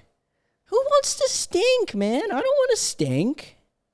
I shower, man. I try to wake up early enough for my classes. Maybe a little bit later on, like, my days that I don't have class, but, like, I'm still gonna shower. As someone who used to not shower for, like, a week, I didn't say that. No, let me hear it. It's difficult because, again, like, starting is the worst part, and, like, there is definitely a learning curve to, like, being happy. Yep. And I just had to realize, like, I got very into, like, the neuroscience of happiness and stuff, and I realized, like, you know, if you're eating like shit and you're not exercising, you're gonna be fucking feel depressed. like shit. Like, you, like, I don't know, like, magnesium has done more for me than like high doses of meds have, because like, oh my god, that shit's like crazy. I used to have like treatment resistant paranoia, and magnesium like solved all of it. Like, so many people just are depressed and they think that they like have a mental illness, but they're just like they just aren't taking the right vitamins. Well, yeah. It's crazy. And same thing with like exercise. Like, a lot of people make their depression, and especially now that there's like an epidemic of it, that like tracks with like the rise of like social media and people like not going outside and stuff like that. And I just, I don't know, maybe it's like some like sadistic part of me, but I think it's kind of funny when people are like, oh, I'm so depressed, but like they don't go outside, they don't eat correctly, they spend all day staring at a metal box feeding them doom. You know what I mean? And it's like, well, why else do you? Well, but then it, like, that is the cycle. You know what I mean? It is. It's a cycle. Because it's hard to get out, but then once you're in, it's like, oh my God, well, what led them to be in that in the first place? And then now they're in it. It's impossible to get out because they have to be the ones that control it, but they don't have the strength in order to control it. So who else is going to be doing it for them? And that's where you start to get into the victim mentality. And that's when you start to get into this and then to that. And it's like, the worst part is there's nobody that's right. You know what I mean? Like, we can say this all that we want, but at the end of the day, we don't know what they're going through. And, like, it sucks, and you wish you could just fucking pick them up and be like, go do this. But, like, if they don't have the strength to want to do it, or have the strength, not even to want to do it in general, then they're not going to be able to do it. But it's just, it's like, it's so easy. And I say that in quotation marks because I'm not going to say it's easy for me, but, like, it's just so easy because of how many people are able to do it. Like, I mean, with social media, with the food that we eat, like, it's so promoted. There's a reason that there's such an obesity epidemic in this fucking planet, because it's so easy to overconsume. Like, 90%, 80% of the food within our Walmarts and our Targets are all like unhealthy. These frozen foods, TV dinners, fucking like convenience store snacks and stuff, and people are eating that all day long, and they don't understand how this stuff affects you. And I also think, and I'm not going to like go into the government, that's their issue, but like, people need to be informed, like, and that's what happened. I don't know if there's like a direct correlation between information and then obesity, but I would assume that people that are more informed and like more educated probably aren't as obese as other people. I would just have to assume that. I mean, if I'm wrong, I'd actually be really surprised by that. But, like, how do you inform those people? How do you teach people that, you know, maybe you shouldn't have, like, fried foods and this kind of stuff every day, or just teach people the understanding of a calorie, like, deficit and, like, calories in, calories out, and then understanding, like, protein rich, and then also understanding that you need carbs, because a lot of people that I'll talk to, they were like, oh, I don't eat carbs because carbs are bad. And I'm like, if I didn't have carbs, I'd fucking die. How do you have energy? Yeah. That's what I'm saying. Yeah. So, like, I don't know. I think it's a lack of information. I also think I don't know if it's negligence, because I don't know if you can use that word within that sense, but I don't know. There's just so much that's going on. And it's also, I mean, it's more expensive to buy, like, that kind of stuff, but then it's also kind of not. It's not. Let me tell you about That's what I'm saying. That. It's really not. If you make a home-cooked meal from scratch, it averages, like, $2. But people like convenience over anything else. Absolutely. Which is how we're all killing ourselves, by the way. Like, that's instant gratification fucking kills every single goddamn person on this planet. We value simplicity and convenience over quality.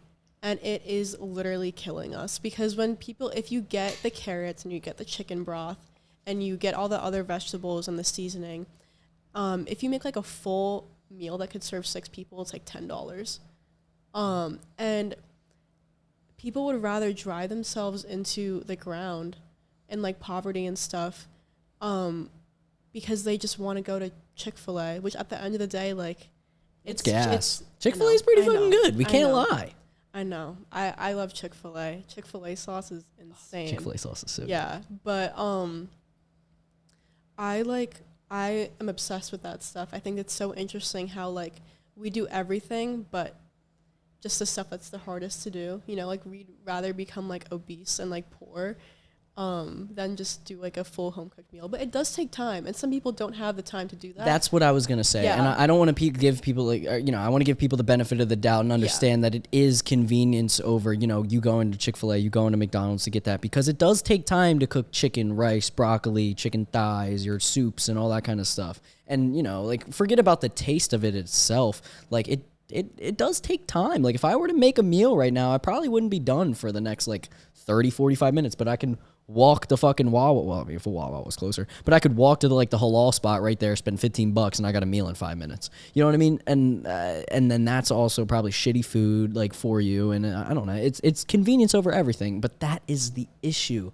Is the convenience. So it's like, who do you blame for that? Like, do you blame the cell phones? Do you blame the people? Like, I don't know. It's such a slippery slope. And in that point, I really don't think anyone's right or wrong.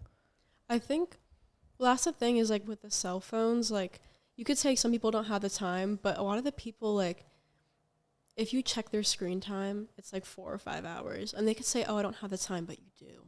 Oh, yeah. People shouldn't, and I'm such a hypocrite with what I'm about to say, but, like, you don't have to be on your phone for more than, like, 20 or 30 minutes a day. And everything else is just, like, poison, And even, like, when you're like walking to the halal spot, like if you're paying $15, that's like $15 of like your money that you spent working, like, and what's it, like 15 an hour is like minimum wage. So if you're like doing that, it's technically better for your money to still do the home cooked meal. You know what I mean? Yep. And like, I don't know, again, it's really like a discipline thing, and I feel like we keep on coming back to that, is like that like discipline factor. It's just so, because with what we were talking about before, it really is a loop. And I was trapped in that loop for so long. And I feel like sometimes I still am, where I could just like sit there and like scroll, and like I haven't brushed my teeth. And it's just like, it's so bad, but it is an addiction. It is. And I mean, for me, I have to say that I'm thankful for the way that my brain and my body are set up, just because like I have stomach issues. So I have like 3 different fucking stomach disorders or whatever the word would be. So I can't eat shit all the time. I can't eat McDonald's. I can't eat fucking Chick-fil-A every day, or else I'm literally going to feel like the worst fucking person on this planet. So that is literally an excuse. I can't drink, because if I drink, my stomach acid eats away at my fucking stomach lining. Like I can't do stuff like that. So I have to say that I'm thankful for that. So instead, I decide to eat more healthier foods, because then I feel better. Plus my body's actually getting like proper nutrients. You know what I mean? So that I have to say I'm thankful for. And then if I'm looking at a screen for too long, I mean, I feel like most people feel this way, but like my head starts to hurt. I can't keep looking at a screen. I have to go do something. If I don't go do something, I'm going to feel like shit. And I don't know, like, I don't know if, and that's the theory of mind. And it's like, I don't know if other people feel exactly like that, if they get that feeling. You know what I mean? If you're like looking at a phone for so long, you get that headache. I don't know if people realize that. I mean, I don't know. Like, are people smart? Are people dumb? Like, I genuinely don't know. Like, how do you feel when you look at a fucking screen for so long? Do you feel like you have to go do something else? Because that's how I feel, which I think benefits me, but I don't know if that's like the general consensus. I get like that. Sometimes I'll be on Instagram Reels, and I just have like this weird like out of body moment where I'm just like, damn, I've just been sitting there, like I could see my double chins like in the screen, and I'm just like, what am I doing right now? It's less of like my head hurts and more of like I feel gross. Yeah, exactly. And yeah, it's just bad because it's set up that way. Like, that's so intentional. Okay, well, that's the point. Yeah, that's literally the point. Of and it's just apps itself. Yeah, but it's just so, and that's like very obvious, but it's just so like, damn it, like it's all against us, And whether it's like, like there's obviously not some like villain like, haha, yeah, let's like let's make them addicted, but it's still like they have these apps so they can get money, and it's just so bad. And like tying it back with like when it's, I don't know, it's just so bad because even when you're so aware of the loop, you're still going to be in it. Yeah, there's no question about it. Once you get out once, it becomes easier and easier and easier to do. Oh yeah, again. There's no question about that. And like I had to do that for myself. I still struggle with consistency, but like I'm journaling and I try to exercise, and I love like reading and doing stuff for myself, and like those feelings, like the happy chemicals that you get and the feelings of satisfaction that you get from doing that stuff beats doom scrolling all the time. And I feel like it's difficult to ignore it once you do it once. And the thing is, everyone knows that that's true. They just haven't experienced it. But once you do it once, like, it's so good. And that's why, like, people that just sit on their ass and do all that stuff, I feel so bad.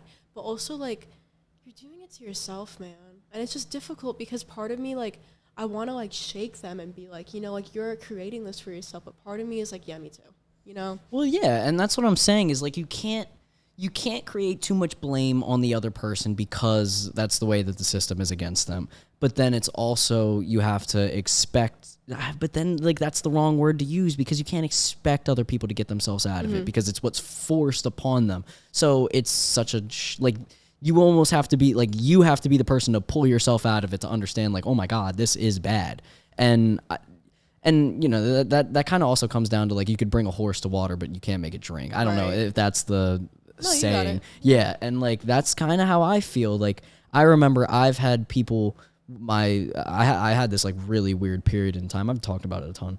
But in, like, my December, or what am I saying, December? My senior year of high school, I just became extremely hypersensitive. Like, you couldn't say a thing to me without me being like, oh my God, that's bad for this and that's bad for that. And, like, it was miserable living like that. Like, just pure victim mentality. Like, you can't say this, you can't say that, you can't joke about this, you can't joke about that. And, like, I lost all of my friends because of it, because they were like, Brandon, shut the fuck up. Wow. You know what I'm saying? And, like, yeah, it was just not, like, a good time.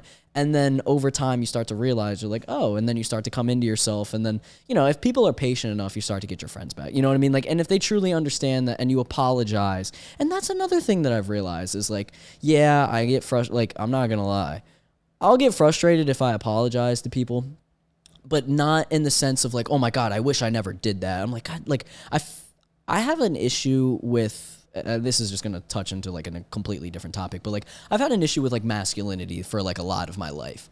And a lot of it comes down to me feeling like it had nothing to do with my height. It had nothing to do with this, but I always recognized that, like, I was more in touch with my feminine side.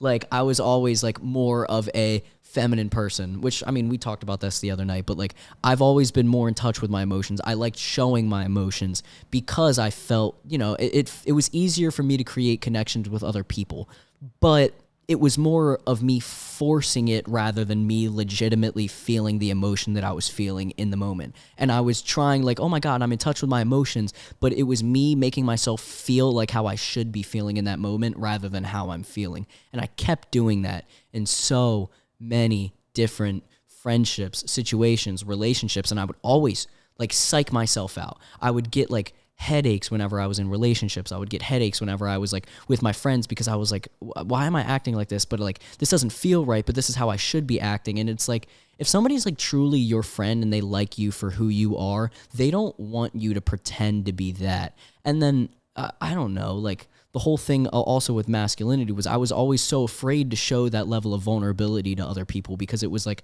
if I show vulnerability, that person's going to leave me. Like, I have that fear of connection, like, oh my God, if I have such a close connection with this person and they leave or they're gone, I'm never going to be able to get this again. And I recognized something recently it was like, even if you lose that connection, like, just being able to, and this goes into what you were talking about, even if you just lose that connection or lose any connection, you're capable of connection. You know what I mean? Like, you're capable of it. And that was something that was, like, so difficult for me to understand because I never allowed myself to truly, like, be present within friendships, relationships, and that's miserable. That's awful. So I would just, like, feel like I was there, but, you know, I felt like a puppet. I felt like I was being played, like, not even by the other person. It was, like, sometimes by myself. I was like, why am I doing this?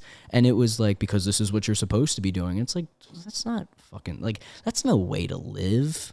And I don't know, I started to realize that over time, and I just started to realize, like, hey, Brandon, like, you're allowed to be sad. You're allowed to be happy. You're allowed to be frustrated. You're allowed to be angry, and you're allowed to show these emotions to people. That doesn't mean be a fucking asshole, but, like, you know, just be understanding that other people feel the same way as you, and then you are understanding that you're allowed to feel that way. And that was, I don't know, that was really fucking hard for me. And that is, and I know this sounds like hypocritical, but that's kind of like my biggest frustration now whenever I see other people like that, is if they're not willing to understand that a person can feel that way.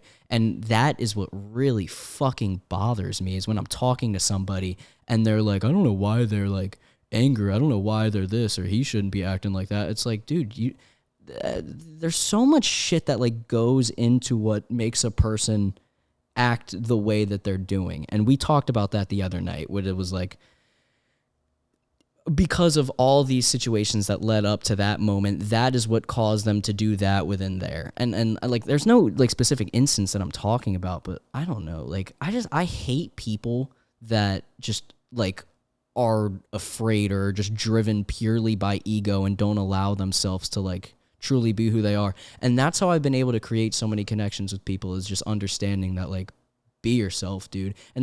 And for the longest time, I didn't know what being myself meant. You know what I mean? Like, I don't know if that makes any sense, but it was like, I didn't have anything that I would draw myself to. It was always like, Brandon, he's doing the podcast. Brandon, he's doing this. He's doing that. He's doing this. And it was like, I don't want to be known for that. Like, I don't want that to be why people like me. I don't want that to be why people know me. I want people to like me because I genuinely was able to like put a smile on their face or like make them feel any level of emotion. And yeah, I don't know. That's how I'm feeling. I just fucking hate people that, I don't know. I hate people that like oppose that, I guess, kind of feeling. Before I respond to that specifically, I want to just say that I don't think I've ever really met a guy who could like talk the way you do about emotions. I think that's really, really cool. Thank you. Thank you very much. Yeah. I appreciate that. That's like very rare. And I feel like that level of emotional intelligence shouldn't be labeled as like a masculine or feminine thing, which I think I talked to you about because we were talking about, what was it? Like, you know, being in touch with your emotions. And I was like, is that not masculine, or is that just more aware, you know? And it's just, I think that's very like cool, because there's even a lot of like girls that can't sit down and be like, oh, this is how I used to be, this is how I used to think, and this is like, you know, and like, it's just cool. But like, I feel like those supposed tos, man, like, yeah, they kill you. Fuck those supposed tos. They kill you. It's bad. Like, because it's like, who's even making that rule? Nobody is. And yeah, it's like, and that ties into like, you know, all those thoughts like with anxiety or like psychosis, like it's like you're making an enemy for yourself, you know? And like, when you have those supposed tos, like, who's dictating that? It's so you weird. are the only person Literally, that's doing it. It's so weird. You're creating, what I would do, and this is what I imagine that's what it is you're creating a response for another person for an event that hasn't even happened yet. Right. And that's what I do. Like, that's what I do. And it's so funny. I'm sorry, I'm going to cut you off. But like, I used to create answers and responses for things that had never even happened yet. And it would be like, for an event that didn't happen yet, that would lead to that. And like, I would just always have a plan. You know what I mean? Like, it's just wrong. Like, that is just not how like shit works. And I'm gonna bring up this past relationship that I got out of, because it was really funny. Yeah. No, it was actually really funny. Like, we were talking, and it was like a week after like we officially broke up, and I was in like the denial phase. But I started talking to her, and I was like, this is good. Like, I really want to grow apart so we can like, you know, get back together in the future. I'm like, that shouldn't even be like an idea in your mind. Like, creating a plan out of something that's like going to happen, like, that's just not logical. Like, that's not moving on. That's not growing up as a person. I'm like, why the fuck was I thinking of that? Yeah. I just thought that was like so funny to me. And I don't know, like, thinking back on it, like, I don't know, it was just like humorous that I did something like that. And I like, that wasn't something that I'd like beat myself up on, because it was like true, like, emotional and how I felt like in the moment. I was like, oh, I want to grow so we can grow in the future and be together. I'm like, no, like, and I talked about that with my therapist, and she basically told me, she was like, true growth and true whatever it is creating no expectations and understanding that at the end of the day, like, you don't know what's going to happen in the future and you don't plan for anything. You just take it day by day and understand that you are the only person that you have at the end of the day. And that's what's all that matters to you. And that's what's important. And I don't know, just like understanding that, hearing that, and logically thinking, it's like, yeah, you don't need to fucking create a plan for every single goddamn thing.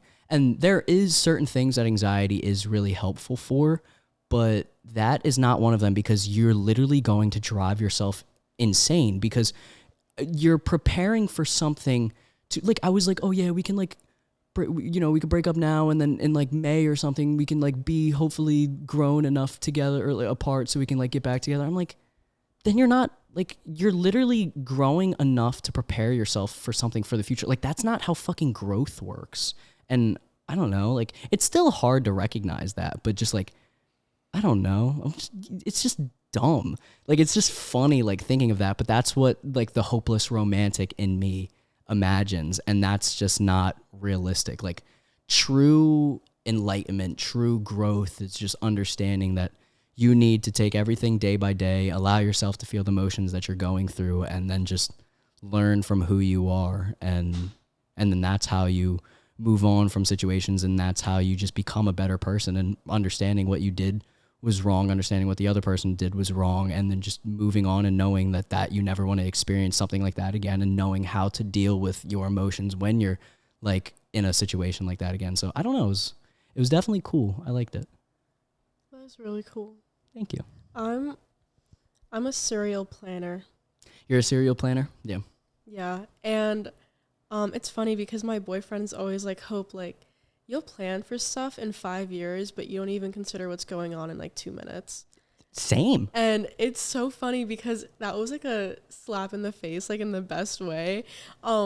Because I love planning things. Like, I will make the most intricate like schedules for myself of like, I'm gonna do this, and then my skincare, and then I'm gonna like, it was like a whole like, I don't know, I would just like make it all fancy. I'd do like whole like, it's so embarrassing, but I was just so obsessed with like planning, and then I would never actually do the things I planned. And I feel like that translates with like mental health too, is like I don't know, like I feel like I was planning just to plan something and not because I wanted to actually follow through with it. That's exactly what it was. That's exactly what it is. Because I guess it's I'm just resetting this camera. Yeah, it's like self-soothing, but it's also not. It's so odd because, I mean, I saw this thing online. People like to plan for the future and, like, furthermore, like, also, like, I guess self-sabotage because at least they get to know what's going to happen. And I was someone, I didn't realize it, but I had a lot of self-sabotaging thoughts and behavior where, like, if I thought that a relationship was going to end, I'd be like, no, like, you shouldn't be around me, like, I'm too toxic, you know what I mean? Yes. And that God, yes. Yes. It's so bad because I realized that, like, I was choosing the worst outcome because at least then I had control over it. No, and that's literally what I did. And, like, I don't know, it's so cool. It's not cool at all, but no, that's it's just how reality how the brain works. Like, because trauma works in mysterious ways, bro.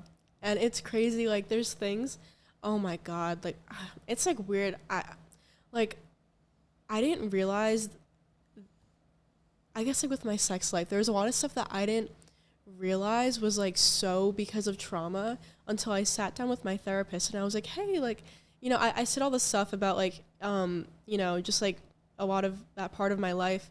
And she was like, girl, like, what the fuck, you know?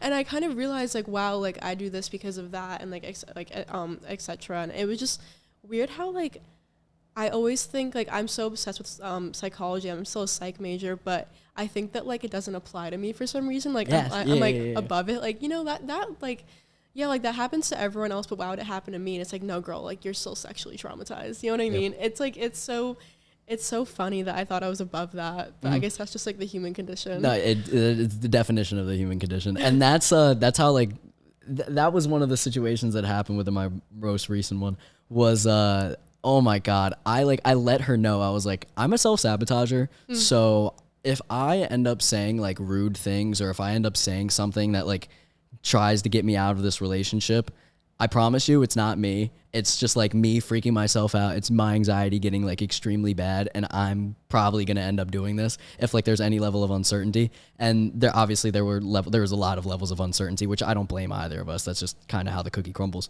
But I ended up like saying like so many rude things, like which is just such like a horrible fucking thing. And like I apologize deeply to her, but like it just becomes like a level of like, it's like a point of no return where it's just like, yeah, dude, like you gotta get out of there, bro. Like you almost like, and that was when I like kept talking to her, and I was like, yeah, I'm not gonna lie, like if you want to leave, I get it, bro. Like I'm an asshole. I'm so sorry. No, and like being aware of it's the worst. No, like, and that's like, the worst is when you're fucking aware of it. Like I'm like, at I'm that sorry. point in healing of like, wow, I'm a shitty person and I want to change, but like I'm a shitty person. Yeah, that's what I'm saying. I'm like fuck. It's so like humbling because I like for a lot of my life, like I did have a victim complex at one point. Like in high school, well, inarguably there was a lot of really shitty things that happened to me, but I kind of took that and ran with it.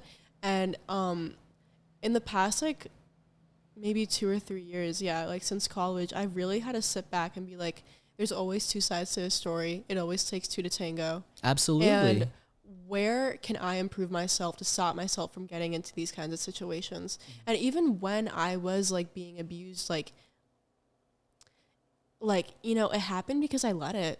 You know? And serious. It sucks to recognize that. It's like it's weird because you know you obviously can't blame the victim, but also like I put up with a lot for so long, and there was a lot that I, without realizing it, kind of instigated. Like, there was stuff that I would do that, like, you know, kind of made it easier for someone to be like that to me. And I don't know, but, yeah, like, realizing, like, because I love when people tell me that I'm wrong about stuff. Oh my God, so do I. Because love it. I get, like, giddy about it. I know, because it's like, yeah, I get to improve, because I feel like I'm so growth focused, and I had to put my ego aside, like, a lot, especially, like, growing up thinking that I was, like, fucking Jesus, you know? It's like, I don't know, it's great, and like I always invite it, and I think that's why I get so pissy when people can't realize they're wrong, because it took me like a couple months to kind of get into the swing of it, of saying sorry and meaning it,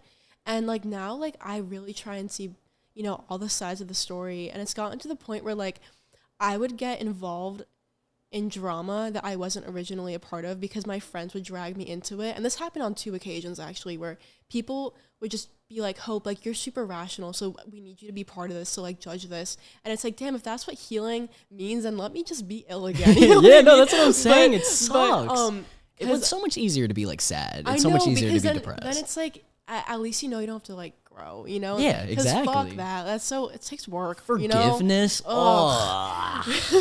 But, no, yeah. And, people that like, cause it's the kinds of people, and I hate calling someone a train wreck, but this like hypothetical human that it's just like a train wreck, and like the kind of person that I'm sure we all know that like can't keep a friend for 2 months. Yep. Yeah. And then they're always the ones that are in the most denial.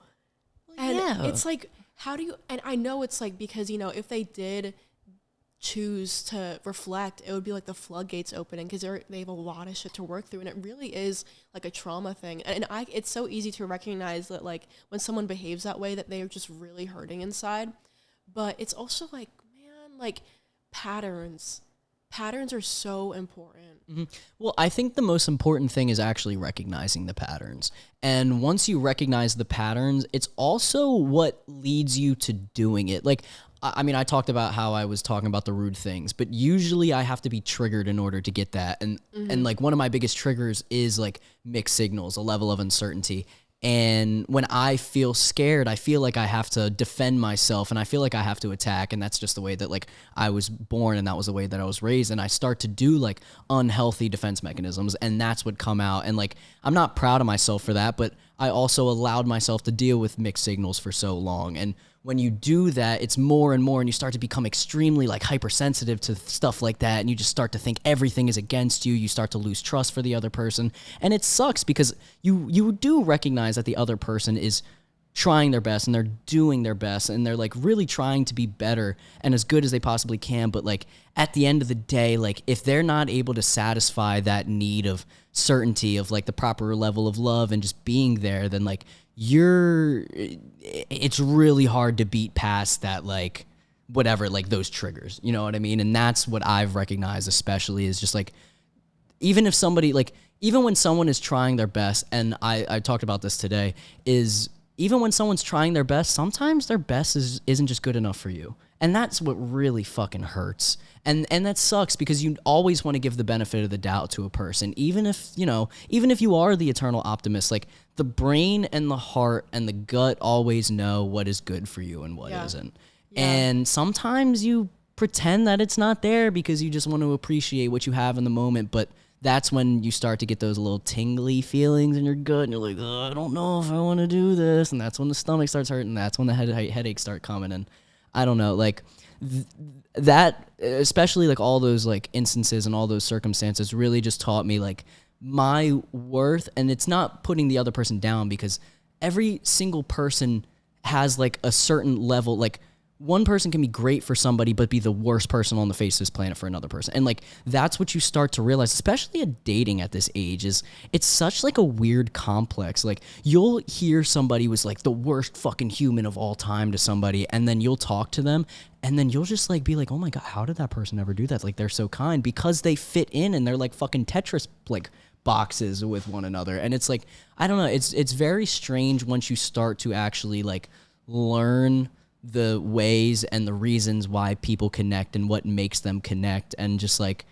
and understanding that we are like really young, and forgiving people for what they did. And forgiveness you have to do regardless, because if you don't forgive, you're never going to grow. But at the same time, like, forgiving also means forgiving yourself. And I mean, it's so easy to beat yourself up on like, why did I do this? What if I did this? And then the situation would have been different, and then it could have been like, oh my God, we could have grown together and all that. But like, if it was going to happen, it was going to happen. You know what I mean? And like, shit like that kind of just doesn't happen. And I don't know that. And that's something that like you learn as a human being, and you start to become really comfortable with. And I don't know. And that is something that I'm like really proud of and really like hyper aware of now, because I was always the guy that was like, oh my God, I want to be with like the most pretty girl. I want to be with the most like beautiful girl I've ever seen. And then you realize, like, if we don't get along, like, it doesn't matter how attractive this person is, like, I don't want to be with them.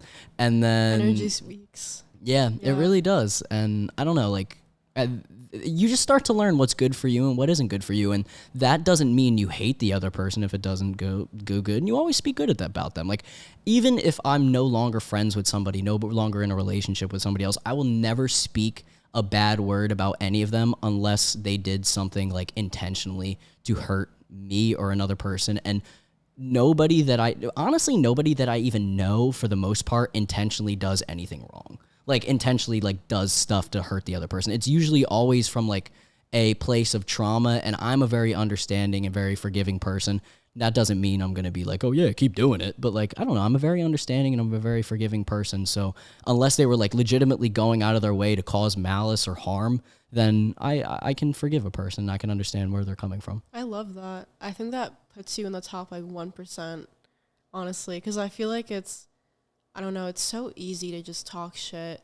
And like, you know, I feel like you've helped me, honestly, with like the like learning to forgive, because forgiveness is it's such a slippery slope, because, you know, I really you feel weak.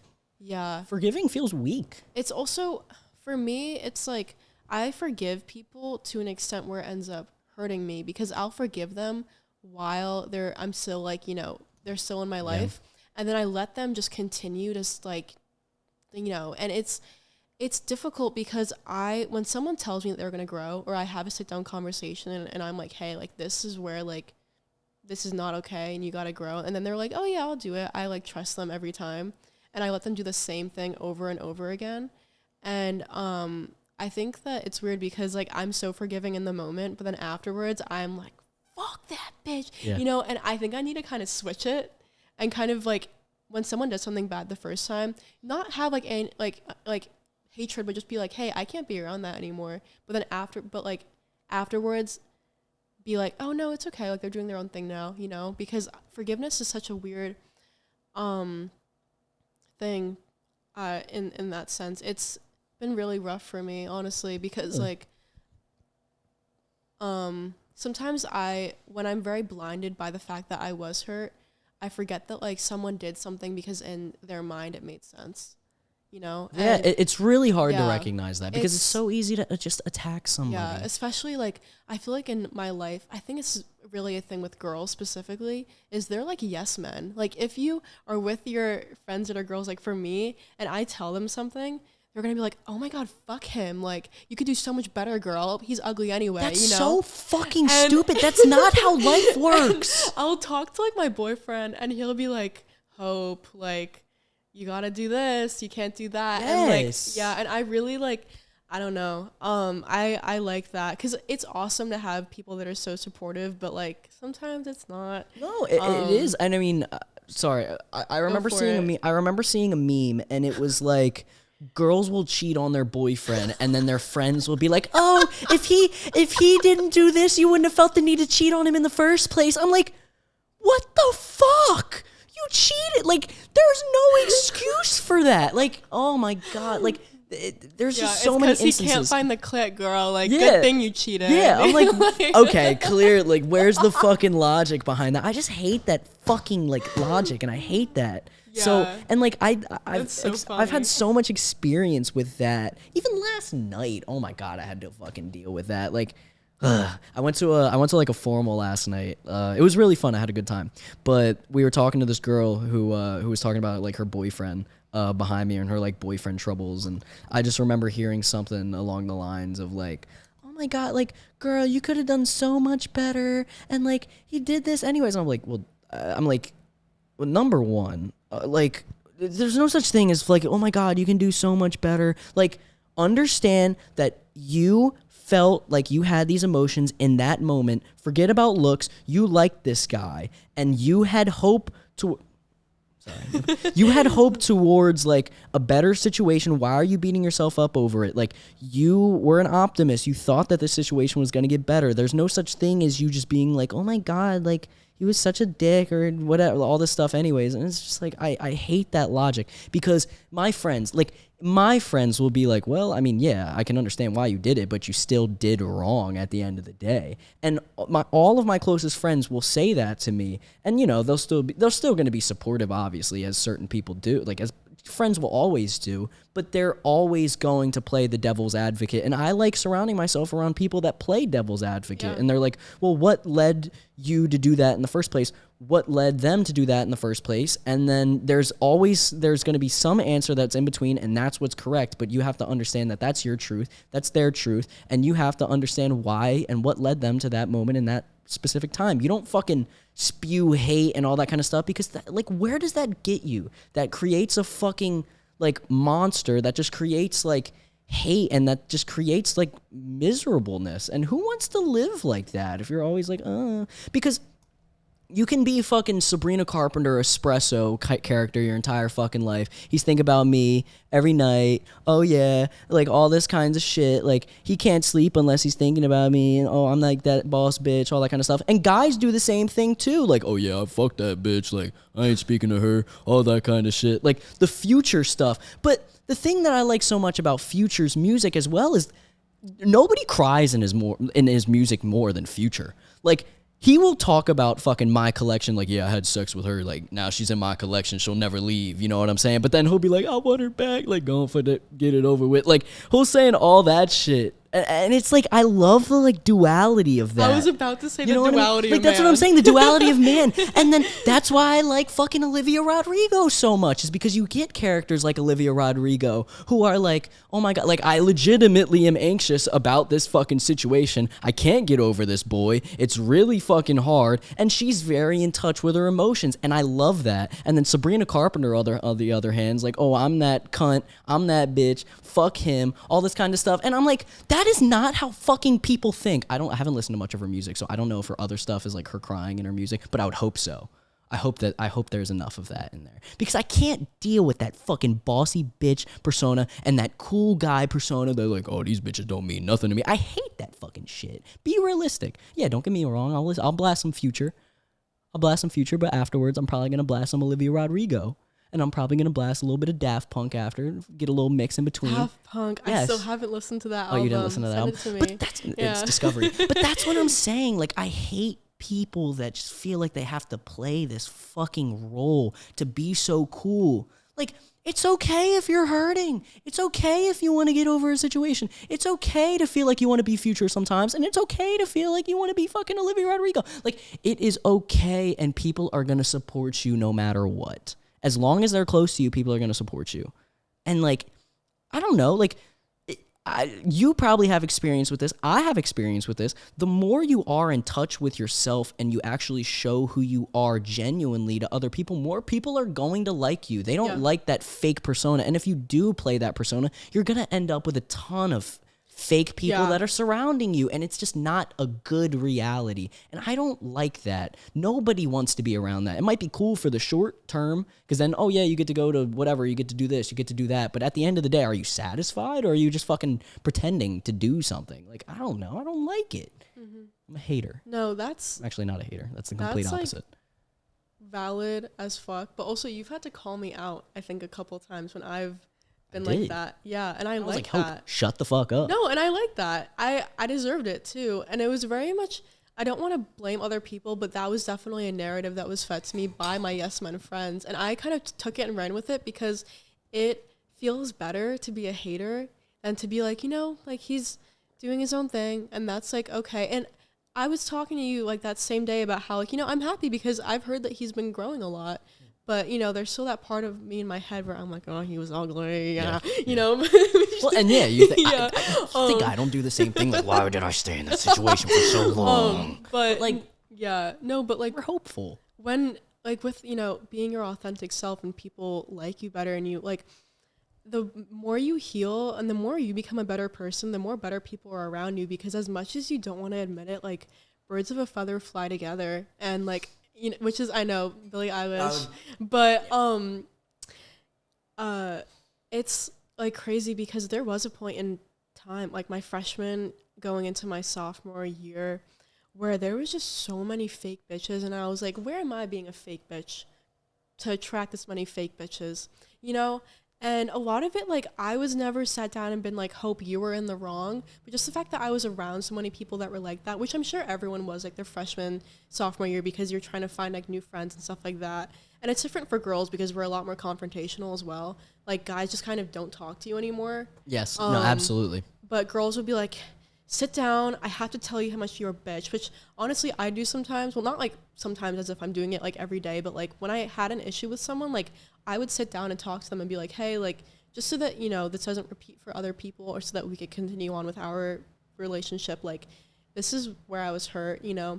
But guys don't really do that, I've noticed, guys. It's like funny. Well, I mean, that's just being into, well, I mean, when you're a guy and you do that, within society, you're almost like, not like ostracized, but you're that in touch with your emotions that you're gonna like, this really hurt me because this brought this out. Like, as a man saying that, like, I mean, I don't care, just because it's like, I'm gonna speak my truth regardless. Mm-hmm. But like most men, if they start to feel like that, you're gonna be like, dude, you're a fucking pussy, bro. Yeah, like, and then you leave anyway because like, what the fuck? Yeah, exactly. So what ends up happening is you end up ghosting the other person, and then they're confused with what's going wrong because they're too afraid of showing their actual side of how they feel about something, because they feel that if you show them this level of emotions, you're probably going to make fun of them, and then they want to feel like they have the high ground because they're not showing you those emotions. And that's always how it goes, because, I mean, I felt the same way sometimes too, because it was like, oh, sometimes I wish I wanted to just leave, or like leave any situation, because that way it's like, oh, I feel cool in the end. They don't deserve any of this. But I don't know, like, that's another situation that, like, that I've noticed with growth is I always want the best for people. So no matter what, I'm always going to, like, communicate how I'm feeling. And I've done that a lot with my friends as well. Like, I did that last night with one of my friends after, like, one of our conversations. I was like, dude, I fucking hate when you speak to me like that. And he was like, shit, I'm sorry. Wow. You know what I mean? And, like, we were cool after that. And I mean, if he does it again, I'm going to check him again. But, like, he, like, legitimately was like, my fault, bro. You know what I mean? And then we were good. So. No, I love that. And I was talking to you on Tuesday about how like there was a girl that for a while was really driving people away. And, you know, I was one of the people. She did some like stuff that was not that great. Heinous shit. Oh yeah. And I never really thought about her after freshman year because I had no reason to, but I heard from a friend that she was getting better. And it, you know, I feel like there was a point in time where I would have had a lot of animosity towards her still and would have been like, oh, that bitch, I bet she's faking it, or like, oh, she doesn't deserve to get better, which like is horrible, you know.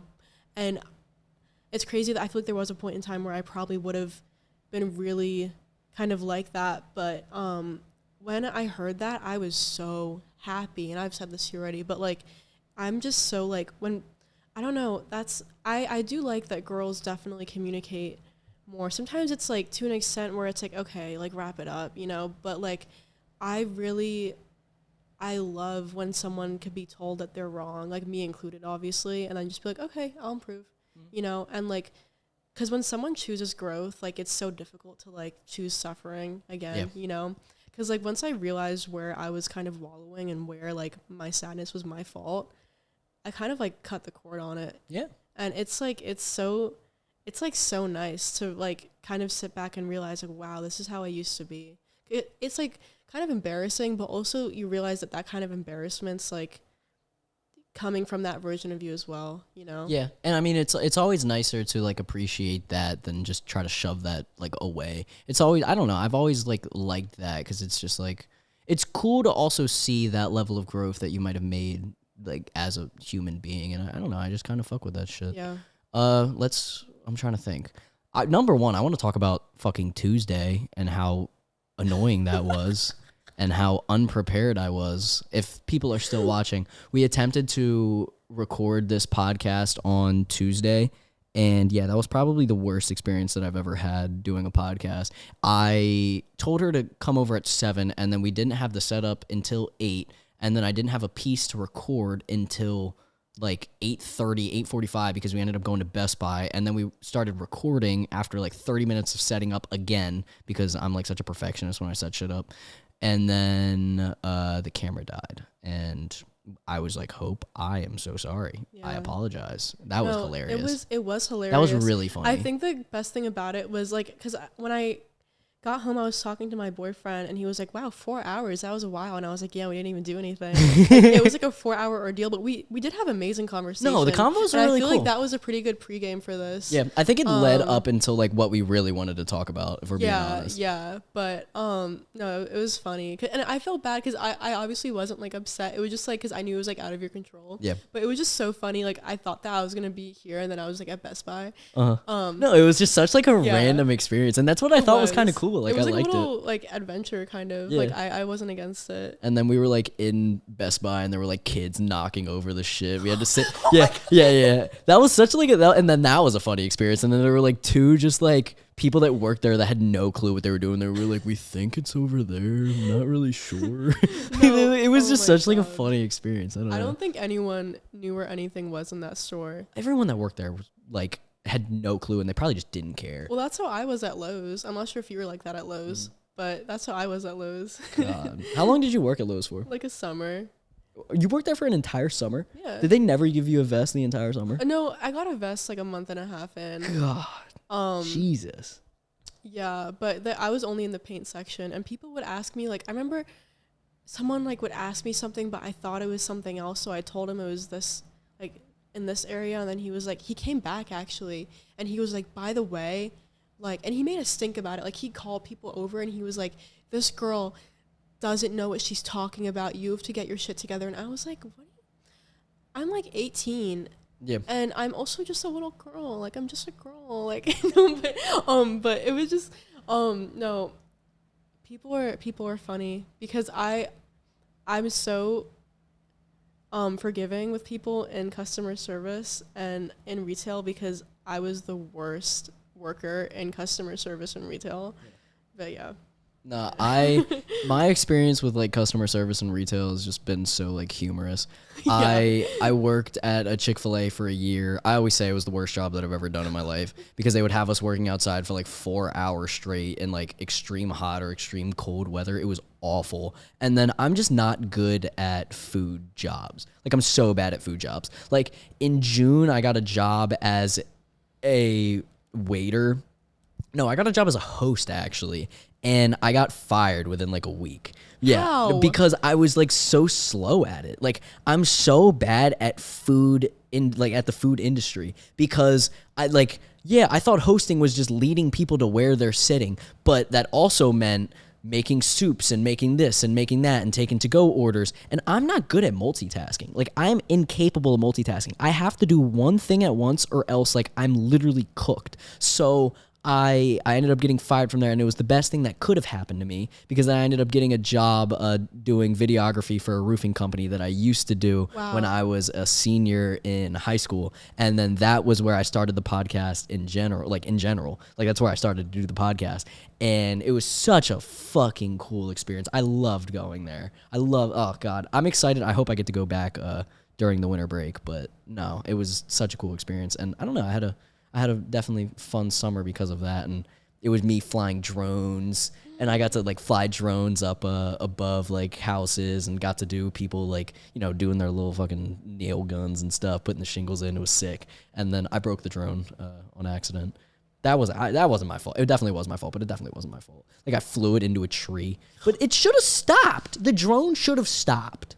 So, but the coolest thing was actually getting on top of the roofs to film. It was so scary, but I would never get on like really steep ones or like more than like 2 floors. I would only get on like 1 story, and if it was like flat kind of stuff, it was such a cool job. But yeah, Lowe's was weird. I had like 2 stints where I worked there for like 2 months at a time and then 2 months again at a time.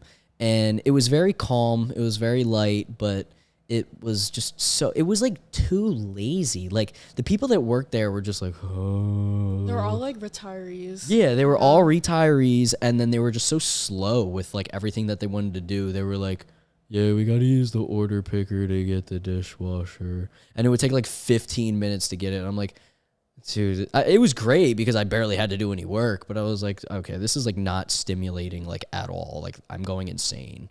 So that was annoying. I'm gonna restart the camera. It's actually I looked. It's 30 minutes rather than 40. Yeah. No. It is. It is still recording. Boom. So once it hits 30, the camera doesn't turn off, but it stops recording. So okay. Well, I mean, I still got all the recordings. There's probably just like certain instances where there's like 10 minutes of it that aren't gonna be recorded, but I have no issue with that. So yeah, that's cool. Anything else you want to talk about? Anything? What do you feel passionate about? Maybe other than religion, other than your little stuff. What makes you giddy? I like that question. What makes you giddy? What makes you a little like excited? I'm actually trying to think. Not poetry. Poetry. Why so? I don't know. There's something. It's like catharsis, man. I think that it's just so fun. Like, I think that. For me, poetry is like the best medium because it's like, because I'm someone like I need to vocalize everything and I like journal. I've been doing talk therapy for like 5 or 6 years. Like, words is like my thing. Like some people have like art or they like go work out. Like making art out of words is like the best thing ever for me. And I don't know, it's just one of those things that I, like, if someone was like, you get to be a full-time poet, I'd be like, fuck, like, that's like my dream job. And I'm happy because I actually, my poetry is getting published in a journal. No way. Yeah, and I've had a few times, like, just on campus, like, smaller events where I've been selected to, like, read stuff. I submitted to, like, Seishura, which is, like, the magazine at UD. And there's, like, a bunch of, like, 5 or 6 other places I submitted, and I'm excited to hear back. I am trying to actually, like, get on that because I don't think I'm that bad, honestly. Like I hate being like, oh yeah, I'm like good at poetry, but like, it's something that like when someone's that passionate, like, and I think that with like anything, like I feel like your passion for like all your like journalism and like video stuff really shows through, and it makes you like good as fuck at it. Like, and even just the way that like you like talk like in the like interviews, it's so fluid, and it's so like, I don't know, I feel like passion leads to like inevitable success. Oh no, people can sense it. People feel it. Like that's just one of those things that it's like an innate understanding of just knowing when somebody is good at it. Like, and that's why a lot of people are good at speaking and doing shit like that. I'm trying to find like the proper way to say it, but like that's why people can be really good con artists, is because they can talk so well and convince people of fucking anything. Yeah, because they're so passionate about money. Yes. Yeah, that's what I'm saying. Like sales, like this is really good, but like not like that. But you understand what I mean? They can, they can convince somebody. You have to create the need for them and sell that, and that's what really matters. But I don't know, shit like that. It is really cool. Poetry's sick. I love it. It's not one of those things that I've ever like personally gotten into. Well, but if you listen to rap music, that is true. Or just music in general, it's just poetry with me. Especially, no, I think rap especially is like just poetry. Like it's slam poetry, man. It is. It's in your face. And that's why I like rap so much. Yeah. I don't know. It's loud. It's obnoxious. Raw. It is very raw, and that's what I like so much. Is there anything else you'd like to add if you want to wrap this up soon? No, I'm very satisfied with what we talked about. I was going to say, I'm very satisfied with this as well. Great. I definitely think that it was in a lot better direction than we would have had it been on Tuesday anyways. I know. This feels a lot more natural. Yeah, this feels a lot more natural and a lot more fluid. And I'm really proud of the product that we ended up making. Obviously, I'll have to watch this back and listen back, but I don't know. I'm looking forward to this. I'm excited. I'm excited. Like I'm excited to get back into this. I was so annoyed and afraid. I was like, I don't know if I want to start the podcast, but I was like, fuck yeah, let's do it. Why'd you stop? Well, let me think. There's a few reasons. I talked about it a little bit earlier, I think on the podcast, like today, like right now. I got really annoyed with people considering me the podcast kid, the podcast guy. Like it was just so annoying. It was like, Brandon, oh my God, how's the podcast doing? Can I be on the podcast? And I hated hearing that word just over and over and over shoved in my mouth, in my face. And it was just like, it wasn't really what I was like passionate about, because I was so like into me doing the films and me doing the comedy sketches and all that kind of stuff, that it was still, people didn't really understand like that I felt a passion about that, and they still decided to talk about this. And I was like, no, I want you to pay attention to the other shit that I'm doing. And it bothered me. But then I actually was at therapy today and we talked about it. And that was one of the reasons that, kind of made me want to do it again, was she was like, but that, you obviously want to matter to some people, and that is what makes you matter to some people. And you can't control that. And you also have to understand, now that doesn't mean like feed into it just to make other people happy, but like that is what makes you important to other people. And like, and I guess like appreciate that and cherish that. And that doesn't change anything about you yourself. And you have to like not allow their reflections of you to, I guess, touch you or like hurt you. And I was like, yeah.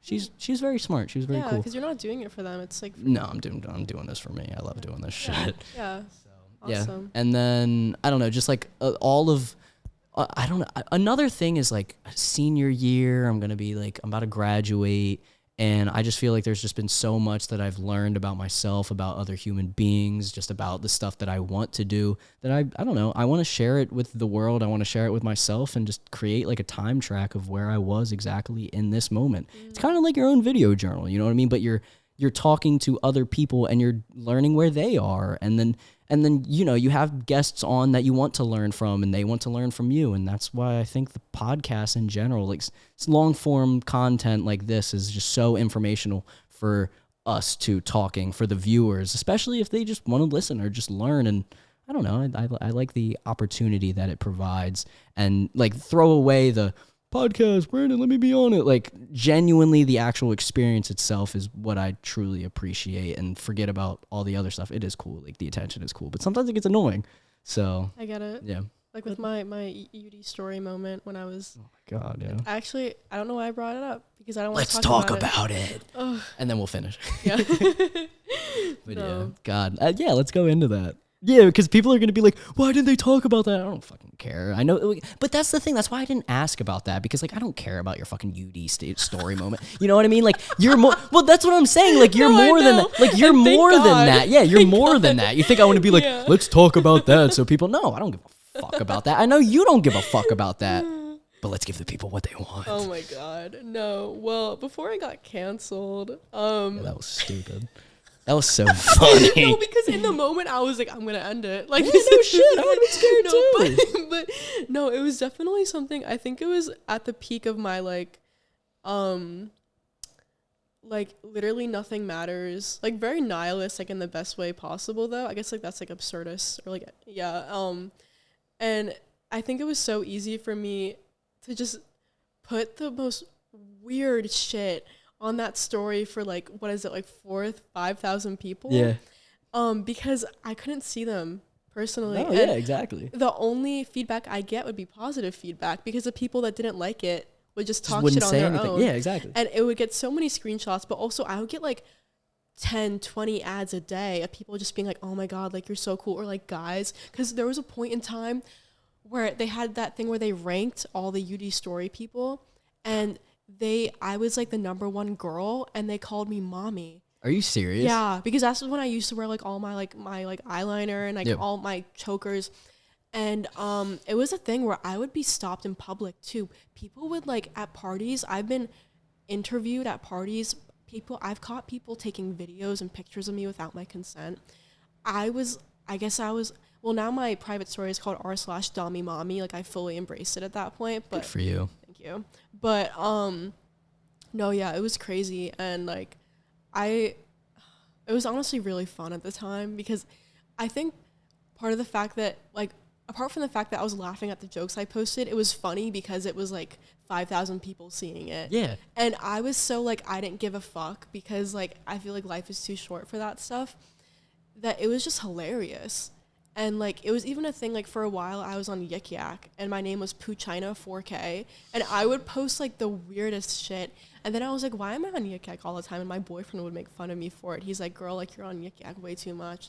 So yeah, but UD story, man. I hope they're doing okay. I hope they're doing as well. We miss you. The streets miss you, Yeah. Hope. We need a little bit more content from you.